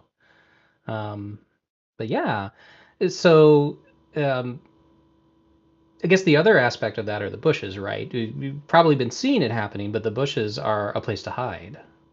Yes, they are. They are not foolproof, though. If a guard is suitably alerted, they can see into the bush. So it's kind of like good to run in right away, but maybe if a guard actually sees you, you should run further away type thing. We didn't really want to do the oh, I'm in a bush now, you can't see me, kind of like, the immunity bushes. Yeah. iframe bushes, right? Sure. Right. To Um, answer another question, the guard's field of vision actually grows with the alertness of the guard, but it starts out, much smaller than real life would be, and probably ends a little bit further than real life. so that guy that just went by is one of the more elite guards, right? Mm-hmm. Yeah. Let's see. The other question that had in there, you mentioned the little puzzles, which Unity doesn't like. Can you elaborate on that? Yeah. So we use the Unity canvas system to do all the puzzles. So all of the puzzles must be 2D assets, but colliders probably only work on a technicality. Basically, 2D colliders do not work on the canvas. And 3D colliders work, but not in their box collider form, only in their on trigger enter form. So anything that you see here, everything's like on trigger enter. We kind of have to maybe emulate some of the more box collider aspects by kind of just moving you around with the code itself. So I alerted the guard right there, and now I'm running from him. So basically, you were making a 2D game just within the canvas system within Unity. Right. Like if this were to be a professional game, I think we would probably make our own code for that, because we were substantially held back. You can see here, like when I collide with that, I just get sent back home. That's kind of how we dealt with the fact that those walls can't have colliders. They're box colliders like you would be used to in in the 3D world. Let's see here if there's other questions that have come up. Now's probably a good time to ask, that same question I've been asking the other teams here. So would you have any advice for people that are going to be taking on their senior experience this fall or in future falls to come here? Lessons that you learned from this? Besides colliders and canvas don't work. Honestly, like Unity, if you use Unity, it's so well documented online. People probably had that issue. Like, there can be a lot of there's just a lot of help online without asking a teacher. A lot of our issues are a lot of our issues we were able to solve on our own, and that's rewarding. We did a lot of pair programming, which is just where two programmers work with each other. A lot of our mini games have similar logic underneath, and some of them even have similar things on the top. There's lots of reused code, because if it works for what you need, no need to redo it. Sure. I never like to hear that you don't need us. We've been made obsolete by documentation, but I mean, good documentation is good too. Professor Tetzloff fixed an issue because we JUnit tested our game, and to do that you have to create a walled garden, and fmod wasn't working because it wasn't allowed in the walled garden, and I spent hours on that, and he fixed it in 5 minutes. So well, there you go. All right. Right. Let's see. There's a more technical question in the chat there that maybe you guys can take a look at offline here, but there's another one. Did you try making a 3D object and putting a childhood sprite to it? Yeah. So did you ever consider basically not being stuck inside the canvas system, but just having hierarchies of 2D assets that would be outside of that? It would be, we did kind of consider that. Now, I do not believe we explored that thoroughly enough. We just kind of dealt with the relative limitations of it, and made the real life traps as best as we could. Those are interesting. Those are interesting ideas that the on-mouse enter we did definitely use in quite a few situations. We used a lot of the canvas functionality. Like the canvas helped is more than it hurt, but it was just kind of like two puzzles in particular. The lock picking trap, we had to find a unique solution when you touch the walls, kind of like Operation, and then the rope tying one, we also had to those ropes actually generate colliders when you pull them off, and then that's how we dealt with detecting when they touch each other. Okay. All right. Well, great. Well, I think we are all good then. Thank you very much for your time, and everybody should go check out Grave Robber of London. We will have links up for all of these here at the end. But let's go ahead and move on forward here. Next up, we have DuolBots. Go ahead and get this queued up before I start this up here.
All right. So welcome, DuolBots. Why don't you guys go ahead and introduce yourself in your game here? Hello, I'm Casey. I'm one of the lead artists on the team. And I'm Wyatt. I'm one of the lead programmers on the team. DuolBots is a game where you grab a friend and you form a dynamic duo to build a bot together, and you pit it against another team of two online and fight in BattleBot-inspired combat. However, there's a small twist where your bot's controls are split between the players kind of haphazardly. So to move forward, both players have to coordinate, otherwise you'll end up spinning left or right. All right, great. Do you want to talk about, sort of the pitch process here for you guys? What made you sort of gravitate around this particular pitch? For me as an artist, I really wanted to work on a more, 3D hard surface heavy game. Just out of the two games that were presented in our class, it was something that I as an artist have never approached artistically, so it was like a really fun challenge to really see, how I could approach that particular art style, I guess. On the more programming side, I wanted to do like something that would fit well with SGX, kind of, with like having the expo and people there. And I saw like one year they had a multiplayer, like local multiplayer game, and I thought that was really fun. So I wanted to do something like that, where like a few players can cooperate or fight each other. That's how at least why I picked this one to go with. All right, yeah. So, I mean, the cooperation here, I think one of the things that's really interesting about this is that it doesn't have to be local, but there's usually local cooperation between two players that are having to control the same bot. But then there's also the online multiplayer aspect where you're dueling with two other players. I guess, what kind of technical challenges did that present to you guys? Yes, a lot. So yeah, as you said, the game is both local multiplayer and online multiplayer, both at the same time, which was the local multiplayer was not too difficult to figure out. That was just a few weeks of just like messing around with stuff and getting it to work all nice, especially with Unity's new input system. It wasn't too much of a headache. But then when we started development, Unity's online networking solutions were not supported locally at all. I think they are a little bit now, as we were working through it.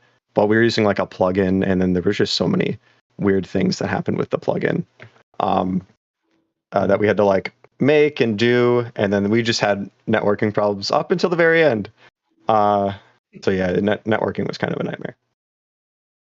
I always worry when teams are going for a networking game that really seems like it needs to have a good, low latency, responsive feel to that, because that is not easy. But yeah, I think you guys, by the end, really, really figured it out. Let's see. Can we talk a little bit about the art style? I think in particular the art pipeline that you settled on is worth commenting on here. Yeah, so it was what was it? UMPR? Is that the one, right? Right, Universal Render Pipeline. I guess when I say pipeline, I mean more like your guys' pipeline through all the tools that you used. Yeah. So we did a lot of work through Substance Painter. So we did a lot of more like of a realistic style, I guess. We were taking a lot of inspiration from like Star Wars, but we wanted to make it like more kid friendly, if that makes any sense. Like just kind of like the comedic twist of like something that's very childlike, but also very gritty and like hardcore, which also kind of explains our music choices as well. But yeah, we really wanted to utilize Unity's VFX graphs as well as like particle systems, and yeah. And this is probably a good time too to bring up the team composition. So what did you have in terms of programmers and artists? For artists, there was 3 of us, and then for programmers, was there like 6 or 8? I can't remember. There was 8. 8. Yes. Okay. Yeah. We were very strapped artistically. You guys did a lot with what you had there in terms of resources. I'm still amazed at everything you managed to cram into this. But yeah, then on the programming side, we knew we would need a lot. What's going on right here is a great example of that. I'll maybe back up here just a little bit, but how much work needed to go into all these menus and UIs, because you always wanted the building part of this to be a big part of the experience, right? Yeah, we ended up at the beginning of the development. We split into 2 teams right off the bat, one for UI and one for battle, just because we had so many complicated menus like this. And we wanted to make building like a significant portion of the experience, so that players can, have fun, like slapping whatever parts they want to put on. They can make a whale with camel legs. They can put a mouse having the wheels for the whale on. And then they could put anything anywhere was our kind of philosophy that I think we mostly kept. There's a few parts that definitely can't go on the top of the whale, but other than that, you can pretty much mix and match anywhere. Someone here mentions Twisted Metal flashbacks. Was that an inspiration in this? I don't believe so. I don't know any. I'm not aware of the reference. Oh, Twisted Metal. Oh yeah, someone on the team I'm sure knew it. We did take a lot of inspiration from like Mario Kart and just like that aspect of being able to like kind of build your own kart. At least like from like a stylistic standpoint, just like of how we organized like the slots and then their placement on each bot and how many each get. Someone here, there's a conversation going on in chat about actually sharing a controller where 2 people have one controller and they take like half of it. Do you guys ever consider that as a gameplay mechanic for this game? I don't believe we did. Though one of our game inspirations was from the studio that did, I think, like A Tale of Two Brothers, which does do that. Oh yes. Yeah, we took inspiration from like It Takes Two and A Way Out. We didn't really think about that one though. That would have been interesting. Yeah, I don't know why. I don't think that had ever come up. But yeah. Excellent. Let's see. So some yes, and so they're applauding the technical achievement here, and I echo that. I think when we have a team that's imbalanced like this, deliberately so, we knew we would need more programmers. I always worry that programming tasks will just sort of kind of sleep and wait for someone to pick them up. But you guys always took the initiative, and I think the amount of stuff you managed to pack into this and all the different tech that works together speaks to everybody diving in and taking on their part of the game, which is something that is, I think, usually takes a lifetime of experience to know how to take that initiative and how to, sort of break off into the little scrum pods that you had going on here. I think it worked really well. It's inspired us at Stout to want to consider doing larger teams in the future as well, and to see where we can go with that. Let's see. Conjoined brothers. Let's see. What else could we? Some other things to think about here. Um, there was a lot of iterating that happened with the UI. This happens to be, for the sake of the audience, this was one of the games that was in my class specifically. And so I saw a lot of the different ways you tried different things with the UI and the menus, and then we would take them and play test them. And can you talk about that experience? Yeah. So yeah, the UI changed a lot. That first building scene looked entirely different when we did our first play test. And there was actually another scene right after that one where you would get to assign input to each individual part. We thought that was a great idea. All the programmers were like, this is absolutely necessary. We need to allow this. And then we had our first play test and absolutely no one got it. Everyone looked at it and was like, oh God, this is a giant wall of text. What is this intimidating thing? So then that screen just got entirely cut, and we cut it all down to every part uses the same 3 controls. There's 3 buttons for each part, and then that's it. That way you can actually memorize the part, like the inputs for each part, without it being a terribly daunting task that it definitely was previously. Yeah. I mean, I applaud that. I remember you guys were really sticking to your guns about wanting to offer that customization, that you saw that as a core part. And then when the playtest came and we had evidence that it really wasn't working, you let it go. And I think that is not easy to do, but I think the game is better for it. And now, you guys focused more on the in-game UI here, where you are telling people exactly what their controls are at the bottom, which I think is a better way to do it. That way they don't have to remember things. It does make the screen more cluttered, but I think it gives you that information when you need it. Yeah. The in-game UI also went through a few iterations. I think we had like 4 or 5 different models for the in-game UI, and at one point we allowed all of them to be like interchangeable for people to choose to turn on and off. But then eventually we just settled on this because it was too much information for the player to like throw at the players. We're noticing here that there might be a tornado in Minnesota right now. So if anybody on the chat is listening here, pay attention to your weather. I think we here in Menominee are probably okay. I haven't heard any sirens here, but pass that word along here. Make sure everybody's staying safe. I assume you can always come back and watch the restream of this later if you need to. But yeah, let's see. Let's go ahead and go. How about the question that I've asked the others about, advice here? As you've gone through this experience, what lessons did you learn, and what advice would you pass on to people that are going to be starting this in the fall? As an artist, I highly recommend, especially if you have a very small team of artists, starting modeling or like any like asset you want right away.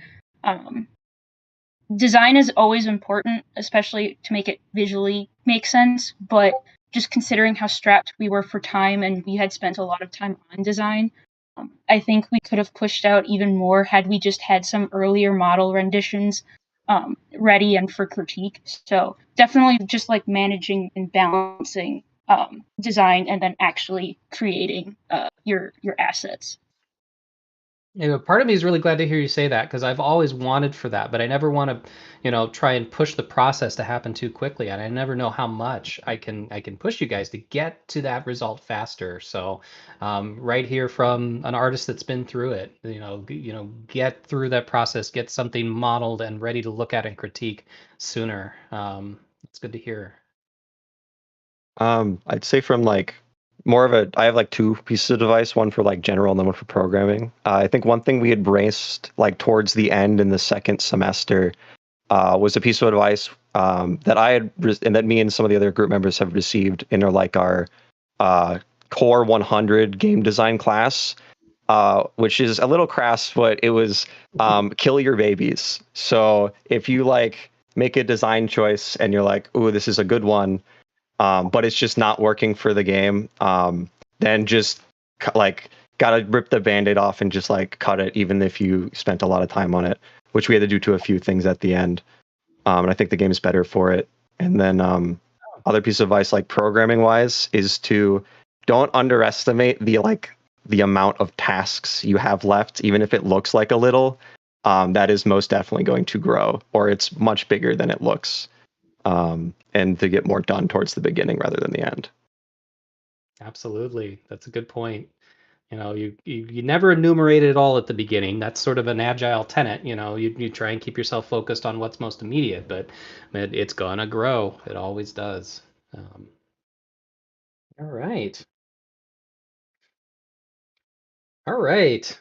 Let's see. There was one other thought I have here. I think we got to all the common questions I've been asking each team. And I go, well, and it is time to move on here. So, all right. Thank you, DuolBots. I appreciate your time. Everybody be sure to go check this out. This one will be on Steam, and you guys use Steam as part of the matchmaking and everything, too. So I know that is still partially work in process, jumping through all of Gabe's hoops. But yeah, you can look forward to that. All right. Next up here, we have The Witch's Garden. Go ahead and get our trailer queued up.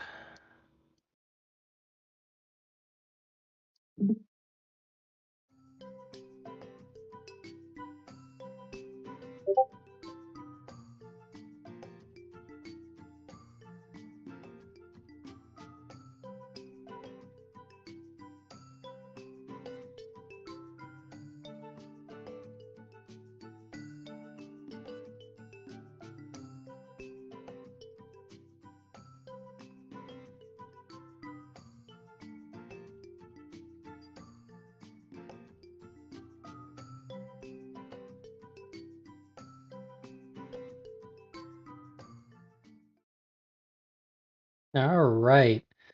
This inspires me to take a moment to really compliment Berkeley on their versatility to go from the rock and roll theme that we had of DuolBots, which was composed by the Berkeley students, to DuolBots slice of life gardening sim here, or Witch's Garden. This is about as far apart as things can get in terms of genre. So welcome, Witch's Garden devs. Why don't you go ahead and introduce yourself and your game? All right. Hi, I'm Cal. I'm the one who came up with the pitch originally and was one of the artists on the team. Hello, everyone. I'm Ethan Kapelka. I was the gameplay lead and also one of the programmers, mostly working on UI programming. And I'm Steve Dotz. I was the lead programmer and the producer on this. All right. So yeah, who wants to take the lead on the game pitch here? I can explain it. Okay. All right. So the Witch's Garden is like a relaxing slice of life game, where you're a witch in your garden, and when you harvest these plants after tending to the garden, then you can sell those plants as ingredients, or you can use those ingredients in potion making. And once you make the potions, you can sell them to a variety of different characters in the game. So we have 48 different potions in the game and 6 or 7 different characters to sell to. Yeah. There's also like a research system and like a shop that you can buy more seeds to replenish your farm with. And through the research system, you can research stuff that will help you grow stuff faster. And there's a hybrid spell in which if you plant certain plants in a certain formation, you can use the hybrid spell on that and it'll turn it into a whole different plant. And those can be used to make later game potions. Yeah. So the hybrid system is sort of the system that lets you unlock more plants in the game. So you only start out with like half the plants in the game, and you can sort of Frankenstein them together in your garden to get those new plants. Excellent. Let's see. Do you want to talk a little bit about the pitch process and what led you guys to gravitate towards this pitch in particular? Well, I thought of the pitch because when I first came up with it, I was doing my own garden in real life, and that sort of inspired me. And also, one thing that inspired me particularly was the hybrid flowers in Animal Crossing, like planting the two different flowers near each other and they make a hybrid. And sort of funny enough is before this class, the lead artist on this team, Eleanor, she also had a witch's garden type pitch, and we kind of discussed it earlier. And I ended up voting for this, and they were basically the same game anyway. But something that we discussed prior to that was that we wanted something that was somewhat simple, so that we could focus on polish, not letting scope get too massive. And then that kind of allowed us to dive deeper in a little bit of, complicated, like deeper design in terms of like there's a lot of subsystems in the game, and just making them all work together to kind of feel polished. Absolutely, yeah. We should talk about what was the composition of your team in terms of artists and programmers. Even split 4 artists and 4 programmers. And we also had 4 Berkeley people, right? Yeah. I think so, yeah. You guys had one of the larger teams from Berkeley, and they really came through with a lot of sound effects and music in the end. And so how would you guys rate, how you spent your time? How much would you say you were putting in per week, and maybe what was average for people on your team? So this was actually the only class that I took this semester, so I could put a lot more time into it. So I guess my goal was to get at least an hour a day, or 2 hours for every class period every other day. But sometimes, near the end, I was putting in a lot more time, maybe a couple hours a day or a few hours a day just to get everything in. I'm not sure about other people. I feel like over the course of the 2 semesters, it was sort of like the inverse for artists. Like at first we had a lot of stuff to do, and then we're just focusing on polish towards the end. I sort of had a lot. I did a lot in the beginning, and then I sort of had I had COVID for a little bit, and that prevented a lot of progress for 2 weeks. And then I sort of ramped up again, but then got kind of burned out at the end of the project because I was just juggling a couple of them at the same time. Yeah, you had a lot of irons on the fire. I'm glad you bring up COVID. We should acknowledge that this was the year where we all came back and were very unsure if we were going to be able to stay in person at Stout at the start of this school year. We were still wearing masks, and I think that influence, in that environment, working through these designs, shouldn't be forgotten. Here we are, finally having our in-person SGX a week ago Monday, the first time we've done that since December of 2019. It was such a wonderful experience to be doing that in person again. I think we're definitely over the hump with all of that. But you guys did well to persevere through, and stay healthy. I'm glad you took care of yourself when that struck, and we all had to, be flexible about that. All the classes. Let's see. We have a few comments going on here. Cal, do you want to talk more about the art style and the sort of process that you guys had for getting, the texture onto these? Okay, so we did unlit textures with gradients to sort of better describe the form and not make it look super flat since it's unlit. And we also did that with the 2D character portraits. I think you can see one of them on stream right now. I don't know what the lag is, but we tried to unify the 2D and 3D as much as possible. and we wanted to do sort of simple designs, not crammed with a ton of details, so it's easy to digest everything. Excellent. One of the challenges for me for UI was getting things to be as simple as possible, because I don't know, as a casual game, you expect things to be pretty easy to read and understand, and that sort of works into the tutorial system. So maybe we can get into the tutorial stuff a bit later when we're done talking about art and stuff. Yeah, absolutely. Oh yeah. Also, I wanted to mention one thing that I didn't anticipate doing, but ended up doing is I made 2 custom fonts for the game. So to give it a bit more like personality instead of like using fonts that were in Unity.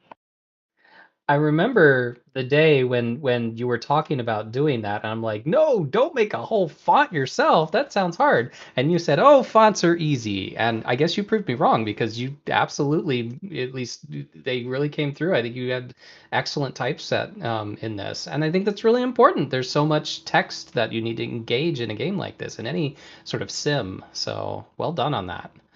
And I used a site called Calligrapher.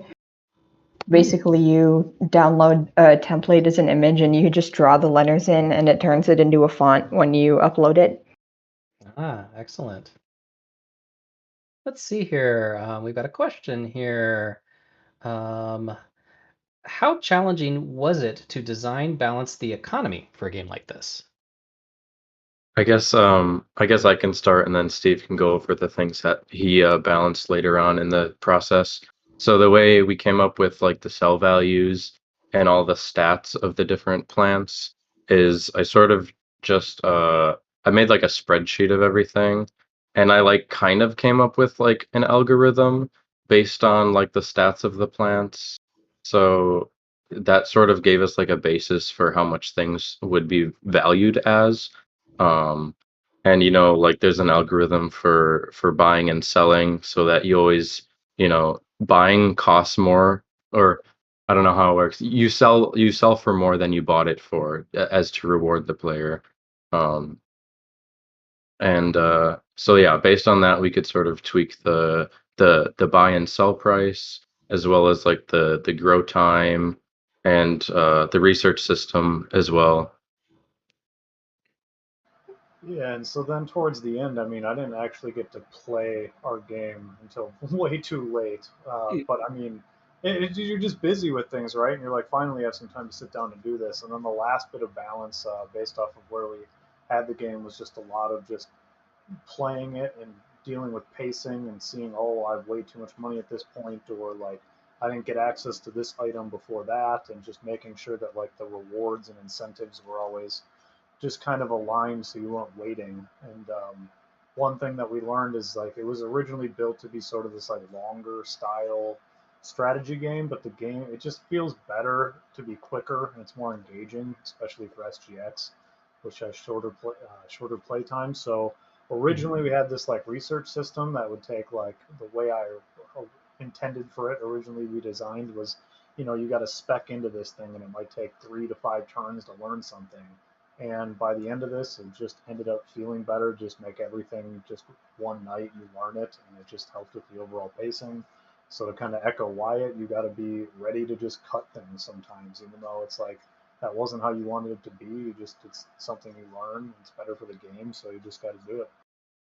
And then another thing with that is, so this is a casual game, right? And casual games are fun and all, but the biggest challenge with the development is, balancing a casual game with some more strategy elements. And we could people have to be strategic with how much money they have, or where they place plants. So right now you're seeing the player place down some plants into the hybrid orientations to get new plants, and so that sort of takes some planning. And so yeah, just balancing it so that it feels like a casual game, but also isn't so easy as to be boring for a more experienced player. All right, excellent. Do you want to talk about the tutorial? I don't know if I maybe should jump back to that here and the experience you guys had developing the tutorial too. Yeah, something that you mentioned before was that we started off the tutorial pretty simple, and we thought it was a mistake, and we learned that we needed to add a more complex tutorial. So yeah, initially it was just a big box that was covering the screen and said a bunch of stuff at once, like basically told you all the controls at once. And by the time people got through those boxes, they would forget everything that they just read. And so we sort of added this cat at the end, like within the last month of the game coming out. So the cat sort of pops up in the top right, and the cat guides you through the tutorial and about how to play the game. So the cat dialogue and being in the top corner sort of blocks the player's view a lot less, and so they can actually just look at what they're learning instead of having that big box block them. And it also adds it sort of ties in the narrative to what the player is doing. Yeah, that's also where the customer requests come up in the top right corner. Right. Yeah. Perfect. Let's see. How about, lessons learned here? What do you think now that you've been through this experience, or are things you would have done differently, or that you would have as advice for people that are doing this in the future? Definitely what Wyatt said. You're going to cut stuff and you're going to have to be okay with it. Just so you're able to get a polished product out on time. No, absolutely. I guess this is some kind of backwards-ish advice. We sort of over-engineered things a little bit for like how short of a time frame this game is. Like I'm very interested in like really good decoupled like architecture and having like reusable generic systems and stuff. And I sort of, we started the game that way, and then by the end of the project, it was just like, well, we need to get all this stuff done, and it was just a lot faster to sort of break your own rules and create references to singletons and things where you shouldn't. And it was just like, you can learn a lot, but in the senior class where you only have 2 semesters, it doesn't quite make sense, but it was still a great thing, a good challenge and something to learn. Absolutely. I think, both of the teams in my class, I think had some of the most organized software designs up front. But then I also saw that, when you had a deadline in front of you, you were willing to let some of that go for the sake of getting it done and out. That's a hard thing to do, but it's I think it's very common. Yeah. All right. Lots of good comments over in the chat here. I want to make sure that the team pays attention to all of those. But yeah, thank you guys very much. We'll go ahead and keep moving on. So Witch's Garden, speaks to how eclectic all the games were that we had made this year. This one was a very different one from a lot of the others. And along that eclectic theme, next up we will have the King's Race. Thank you for listening. Yep, thank you. Right. Let's start here, and here we go.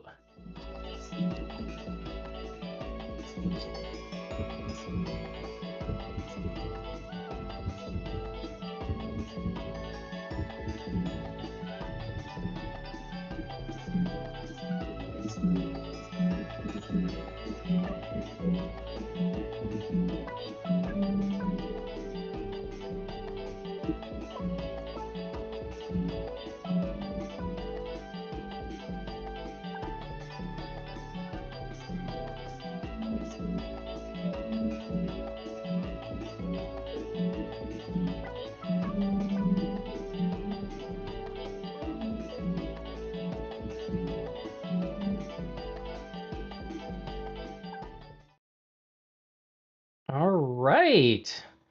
Well, King's Race Dev, why don't you go ahead and introduce yourself and your game?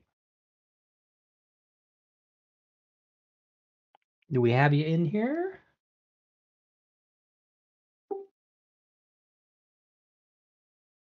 Do we gain some King's Race developers here? Yeah, sorry, I didn't think about joining the chat. I just now realized that the stream is probably a little bit behind. Yes. Good. Well, I'm glad you made it on over here. All right.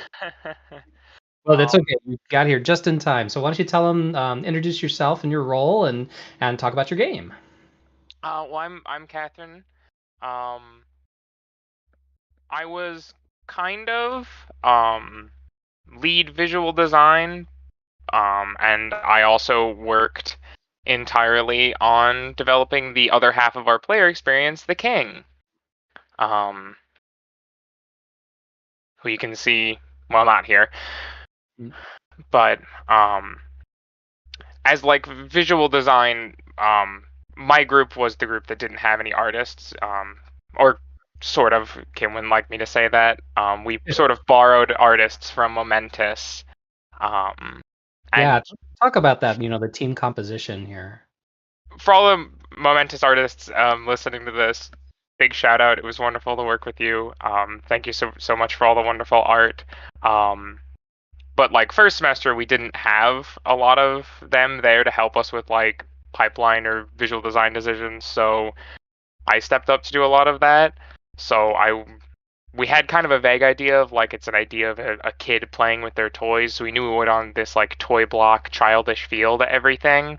But kind of deciding on like exactly how we wanted everything to go was my whole deal first semester. But then when we started getting more artists more regularly, I moved on to developing the King, and that whole gameplay and almost everything that goes into their side of everything. And so we're getting a little ahead of ourselves. So what is this game? What's the gameplay? Sorry. Oh, go ahead. The King's Race is an asymmetric multiplayer game where two players are in sort of a cooperative competition to race to the end of this track, and they are cooperating against the third player, which is the King, who's placing objects in their way and attempting to stop them from reaching the end of the race. And while the runners are racing against each other, their main goal is more so to beat the King and actually make it to the end. Okay, great. Do we have Vinny here also, or is it just you? It is just me. Okay, great. Well, yeah. Let's talk a little bit about what made you gravitate towards this particular pitch from all the different ones that were given. Oh, well, actually, it's kind of an interesting story because everyone else has been like, oh, I really was passionate about this pitch, and this was the one that I really liked. And for me, it was really that I sat down at a table just kind of randomly to hear out the pitch of the King's Race, and I just realized that I was sitting around a lot of people that I really liked, and I liked the energies of everyone at the table. So in all honesty, I don't really have a huge passion for the King's Race, but I love all the people that I've worked with on it, and the personalities and, team that I've been able to work with has been what really drew me to it and kept me going to work on the game. So the team was the big deal here. Yeah. And then I see here, we're sort of switching perspectives. So just to explain to folks as what we're watching, there's asymmetric gameplay here for the runners versus the King. Yeah, so the King looms over the whole track and can place objects. There's hail, which they can set an area, and then hail spawns randomly throughout it. They also have blocks they can throw down. The runner can either run around, jump over, or kick down. And then they have bumpers, which are similar to the blocks, except the runners have to avoid them because running into them causes them to be bumped away. Which I don't believe it played in the trailer, but there's a absolutely wonderful pinball sound effect that Berkeley gave us for the bumpers. Yeah. And then the slime, which is just a big old beautiful little child that I love so much more than anything else in the game. And if the runner runs through them, they're slowed down. And if they run across their slime trail, they lose a bunch of traction. Now, let's talk about sort of the underlying systems here. So what do you have? This is done networked, right? Yes. Okay.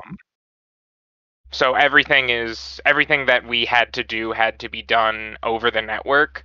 So, for for all the king stuff, when I originally developed the king, I just had the king place objects in the game scene and just instantiated new objects. But then I had to work with Julia, who was our networking sort of expert, on making sure that there were server RPCs that spawned them so that the host and both clients could see the objects actually appear and interact with them and have them be there. Right. When you went in to take this on in the beginning, how much did you have to, or how much did you anticipate networking would be an issue, and how much did you sort of learn as you went? For me personally, I was like, oh, networking, a lot of games have like online functionality. I'm sure it's nothing. And I didn't think about it too much more than that. For a lot of the time, it was just Julia's and a lot of the other people's problems, because I did a lot of stuff that didn't get networked until later on. But then when I started working with Julia on it, it was honestly a lot of work, a lot more than I ever expected, and caused so many issues. I think there are actually still a handful of issues with some of the stuff, because the network can be so finicky. And like at SGX, we had to use an ML API relay, which was a lot more unstable and caused a lot of issues we had to last minute fix while we were there. Yeah. And so this was something that was interesting for me, at the start of this, Unity has been kind of without an official network implementation for a long time after they deprecated UNet. But then both your team and Wyatt's team discovered, ML API, and you attempted to make use of that. And so did you guys ended up sticking with that in the end, right? Yeah, that is what Julie ended up going with. And I believe in a lot of her postmortem stuff, she said that she would use it again, especially now that she has a better understanding of how it works. Well, it sounds like, it matured as an API while you guys were making this game, but we weren't about to change horses mid-race, and so you kind of stuck with what you had. But yeah, on the other hand, DuolBots ended up switching over to Mirror and working with that instead. And while the change was made so late, it was made in this spring semester to go with Mirror instead. I don't think it necessarily made things easier, but it certainly changed a lot of what they were working on. And so I think this is something we've learned the hard way about the technology you have to work with when you're dealing with a networked multiplayer game. Someone's asking, did you go with URP or HDRP in Unity? That's a rendering pipeline question, I believe. And we just went with the default rendering pipeline, and that actually, which if Vincent were here, he could cover it in a little more detail because he was the one who struggled with it, was a bit of a problem. But because we were all a bunch of programmers, we were Team 6 code early in the semester, we didn't think about a lot of art decisions like that. So I didn't even think of rendering pipeline at all until it got brought up later in the semester of how we kind of screwed ourselves early on with that. Well, it's just a very different approach, right? When you're in the non-scriptable rendering pipeline, but given your team composition, it's not an unreasonable decision. Well, yeah. But let's see. Other things to think about. Do you have any thoughts about advice for people that would be undertaking their senior game, or any lessons you learned, things you would do differently if you had this to do over again? A lot of the things that I would necessarily say up front, I think have already been said. Sure. But I think the main one that I would say is definitely like the people you're working with. Like I mentioned earlier, I wasn't really crazy about this game, but the people I was working with and the team made it so much more wonderful to work with and like go to class every day and see them. And I was excited to get in early and do a bunch of extra work and catch up with people. And it just felt nice. So I think like having that social circle, even if it isn't like you guys are all really close or anything, but having a team that actually feels like a team instead of just like a traditional school group project. Like, this is a fun game. You're all going to be around each other a lot. You need to cooperate a lot. So I think having that positive social interaction with each other is really important. One thing that I think we miss here that really stood out to me every time I watched someone play this, was just the sense of joy, the laughter that ensues. It's hard to communicate that in just a gameplay video, but every time people played this, they were having fun, a lot of fun. And I think that's, that probably is indicative of the fact that you guys as a team had fun with each other making this. I think that's good advice also just in your career. I've heard a lot of hiring practices where people say, we're just as much trying to figure out if you've got the skills to bring to this as we are trying to figure out if you're going to bring the right culture to our team and if you're going to be fun to work with. That's important too. So even beyond what you've done in school. Love that they opened the doors by kicking them down. Of course, in King's Race, that's the only way to do it. Awesome. One of the things, and this is sort of I remember this very fondly, actually, sort of back to, I believe it was during DuolBots, they mentioned the kill your babies, which was also something I remember being taught early on.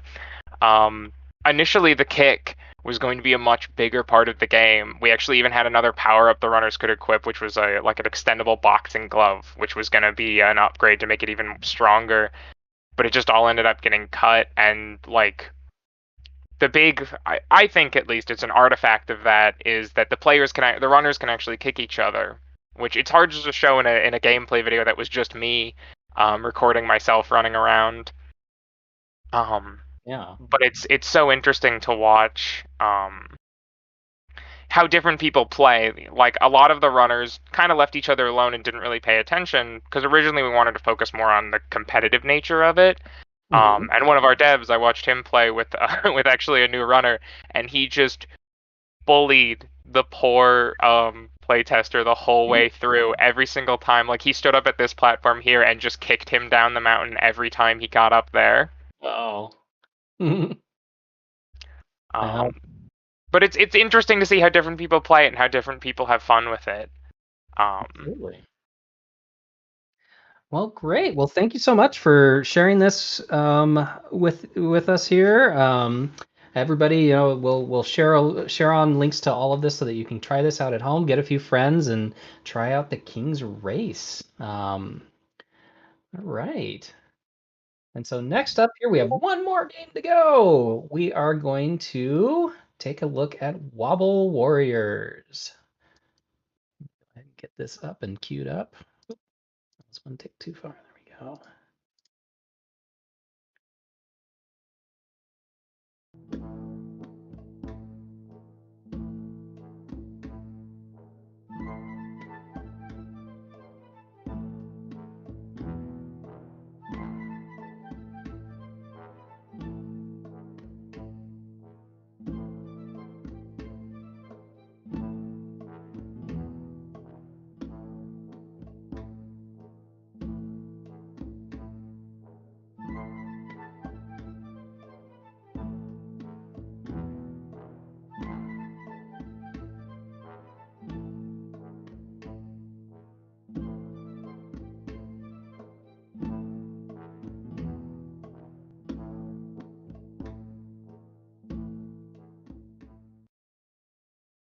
All right. So here we are then, Wobble Warriors devs. Why don't you go ahead and introduce yourself and your game? Alrighty. Well, my name's Anna Thiel. I was the lead character designer and UI artist on the team. I'm Brian Bach, and I am not only the lead programmer for Wobble Warriors, but I also programmed the weapon stats and all of the AI in the game. Yeah, so what is Wobble Warriors? Wobble Warriors is a 1 to 4 player couch co-op game where you play this dungeon crawler-esque style game, going room to room, defeating these goblins that took your gold. And so you have to go room to room finding a key to get through this locked door and find the boss that's holding your key. And so you can collect the key. The key is a weapon, so don't be afraid. But we do have a lot of special abilities in this game. You can see players are dashing on the screen. You'll see a couple of them use like a charged attack, which has this cone radius of damage. And then also our favorite move, the ground pound, where when you're in the air, you can shoot back down to the ground, and a puff of smoke will come out around you, doing knockback, and also healing allies if they are down. So the only way to actually lose this game is if all your players are completely knocked out. So you can either play on a hard mode where you don't have any lives in the top right corner, or you can give yourself as many lives to actually complete the game. All right, excellent. And we should mention here, so the physics play a big part in this too, right? Yeah, so if you haven't noticed, this is a ragdoll game. So we are using, our characters are trying to replicate an animation that I have made, and they're trying their hardest, but they still have this ragdoll wobbly movement. And so they're all designed as stuffed animals to really play into this cuteness. Excellent, excellent. Can you talk about the overall art style here? Yeah, so the art style, we actually started this process or this game having only 2 artists. We were considered an art light game, and it was supposed to be very simplistic, low poly, not a lot of lighting, just like the basic elements in the game to make it playable. That ended up taking a quick turn. So I kind of really want to like dig into the game and like make it a polished game. And so we actually did have outside help. So our entire team consists of 7 people. We have 5 programmers and 2 artists full time on the game, and then we had 3 artists help from an outside group, which actually helped us make a lot of models for the game and just fill the rooms. So all of our characters have emissives on them to make them bright and colorful, so you can see them on this like highly detailed background to like give this nice contrast. So you know where you are because there's a lot of chaos happening in the game, right?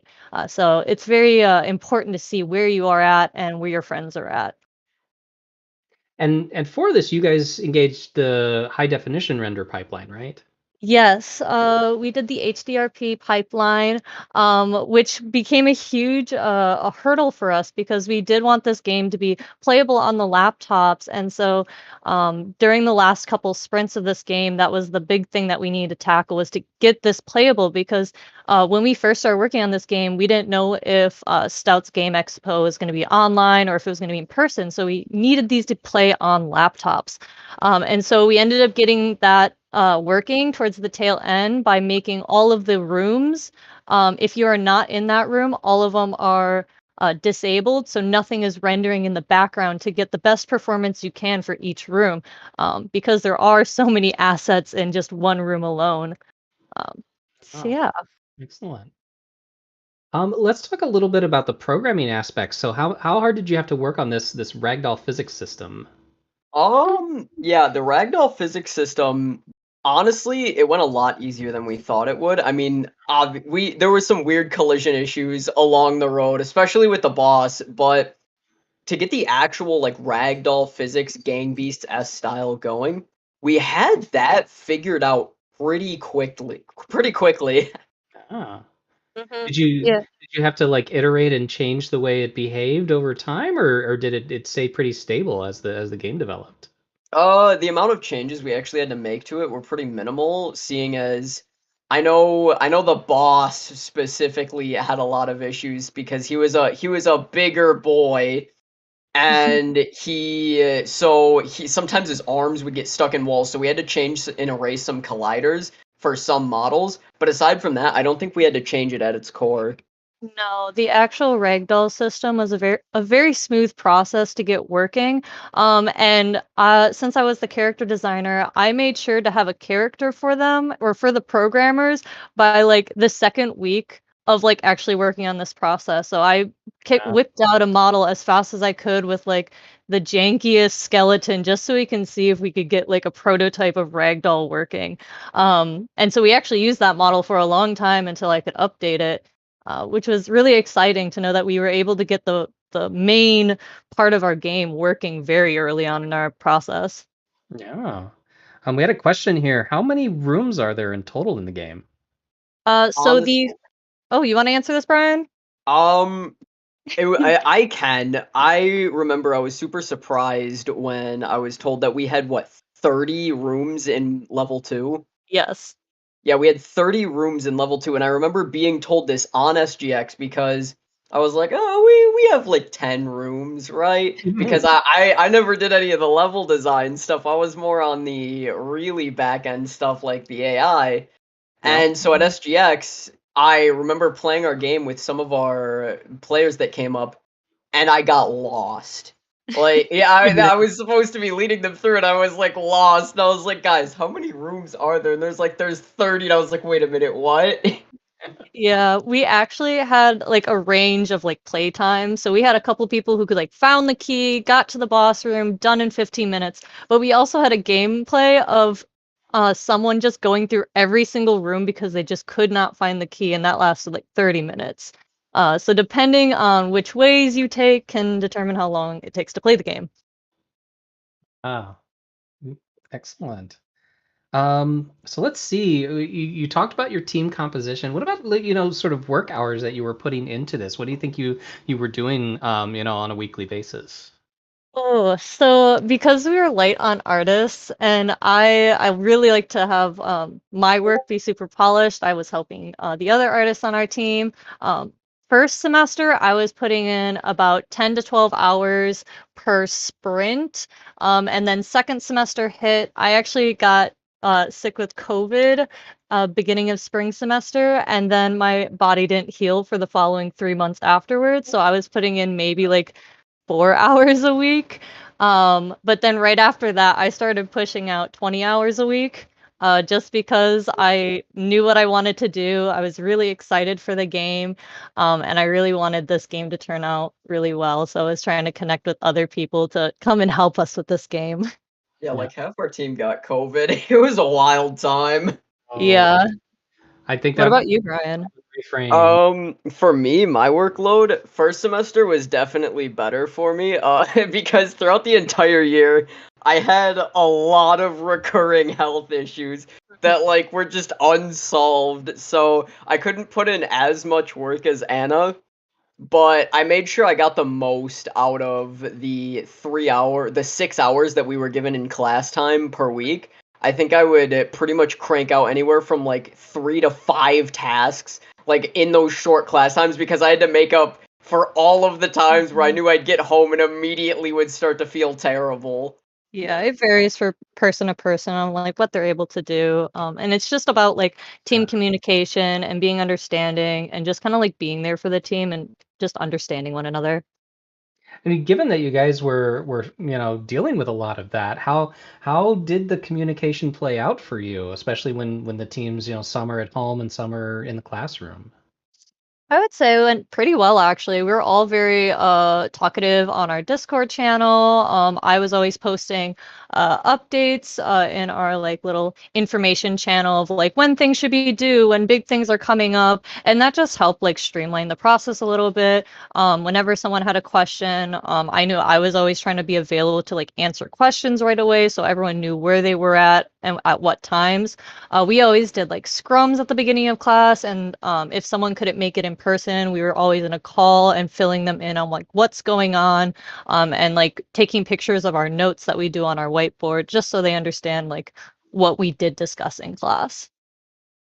So it sounds like you worked really hard to keep the communication solid. That doesn't come for free.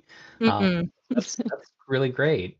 Well, yeah, I guess I'll segue over to the question I've been asking everybody here. Is there anything that you regretted or would do differently, or any advice that you want to pass on to future students? Um, Advice for future students. When you're coming into specifically this capstone for Stout, or I guess any game in general, come into it with a plan and with some goals. Do you want to be making a really high polished game? Maybe your scope should be a little bit smaller so you can like get that high polished game, or do you want to try something new? Like branch out and you don't care what the end product might be, but you learn something in the end. Having goals like that and like communicating them with your team, I think is super important to get a end product that everyone likes, and especially the audience likes. Yeah, I would say if I had to give any advice, this one's just for general GDD students, not not for anything crazy in particular, but I know this one's more focused on Stout, is learn Unreal. I know we didn't use Unreal for our game. We used Unity for a myriad of reasons. Yeah. But one issue that a lot of students talk about by the end of their senior year at Stout is they don't know enough Unreal. No. And so I think learning Unreal would be a really good thing of help. But as a programmer, this one's more programmer-centric advice. I would say as you're going through your years, find a certain aspect of games that you want to specialize in. And something that you're just good at. Some people like UI, some people like to do AI, some people like to program stats for certain games. And then kind of gravitate towards a game that utilizes your specialty, because not only will you be able to bring more to your team with your knowledge, but overall you'll just feel more passionate about what you're working on. All right, excellent. All right, well, that puts us right at 9 o'clock. Why don't we go ahead? Thank you guys for sharing Wobble Warriors with us here. And Of course. that is our 8 games here, our senior games from this year here at Stout. So absolutely huge thank you to everybody here in the IGDA group. I hope you all stayed safe and avoided the tornadoes out there. Yeah, we did lose Beth, at least from the stream. She had to go take shelter in her basement. Hopefully she's doing okay. Yeah. I'm here in the heart of Minneapolis, where we're protected probably a little bit by the metro heat bubble, but it's still coming down pretty hard here. But we made it all the way to the end of the stream, thanks to everybody who shared their games, and thanks Seth for running, playing MC the whole night. Really, really cool stuff. It's always so nice to share these and sort of put a cap on this experience here. Thank you for, giving us your meeting time. And if anybody has any follow-up that they have questions about, you can always reach out to me or any of the game design professors at Stout, or to these students. They're all headed out into careers now at this point, most of them. And so we hope that you cross paths again with all of us sometime soon. Yeah. And of course, folks who are working on their projects, if you'd like to, if working on it, past the end of the course, feel free to bring it back to different IDGA events. If you've got something you want to speak about, well, we'd love to hear you talk about it at our game dev meetings. And if you want to playtest your games on stream, our playtest meetings every month also provide that. As for tonight, if you're outside the storm zone and you'd like to keep the conversation going, the Minneapolis room and the St. Paul room in the Discord are always open for continued conversation. So that, I think, puts a capper on the end of the night. So until next time, for Beth and the rest of the IDGA TC group, good night, everybody.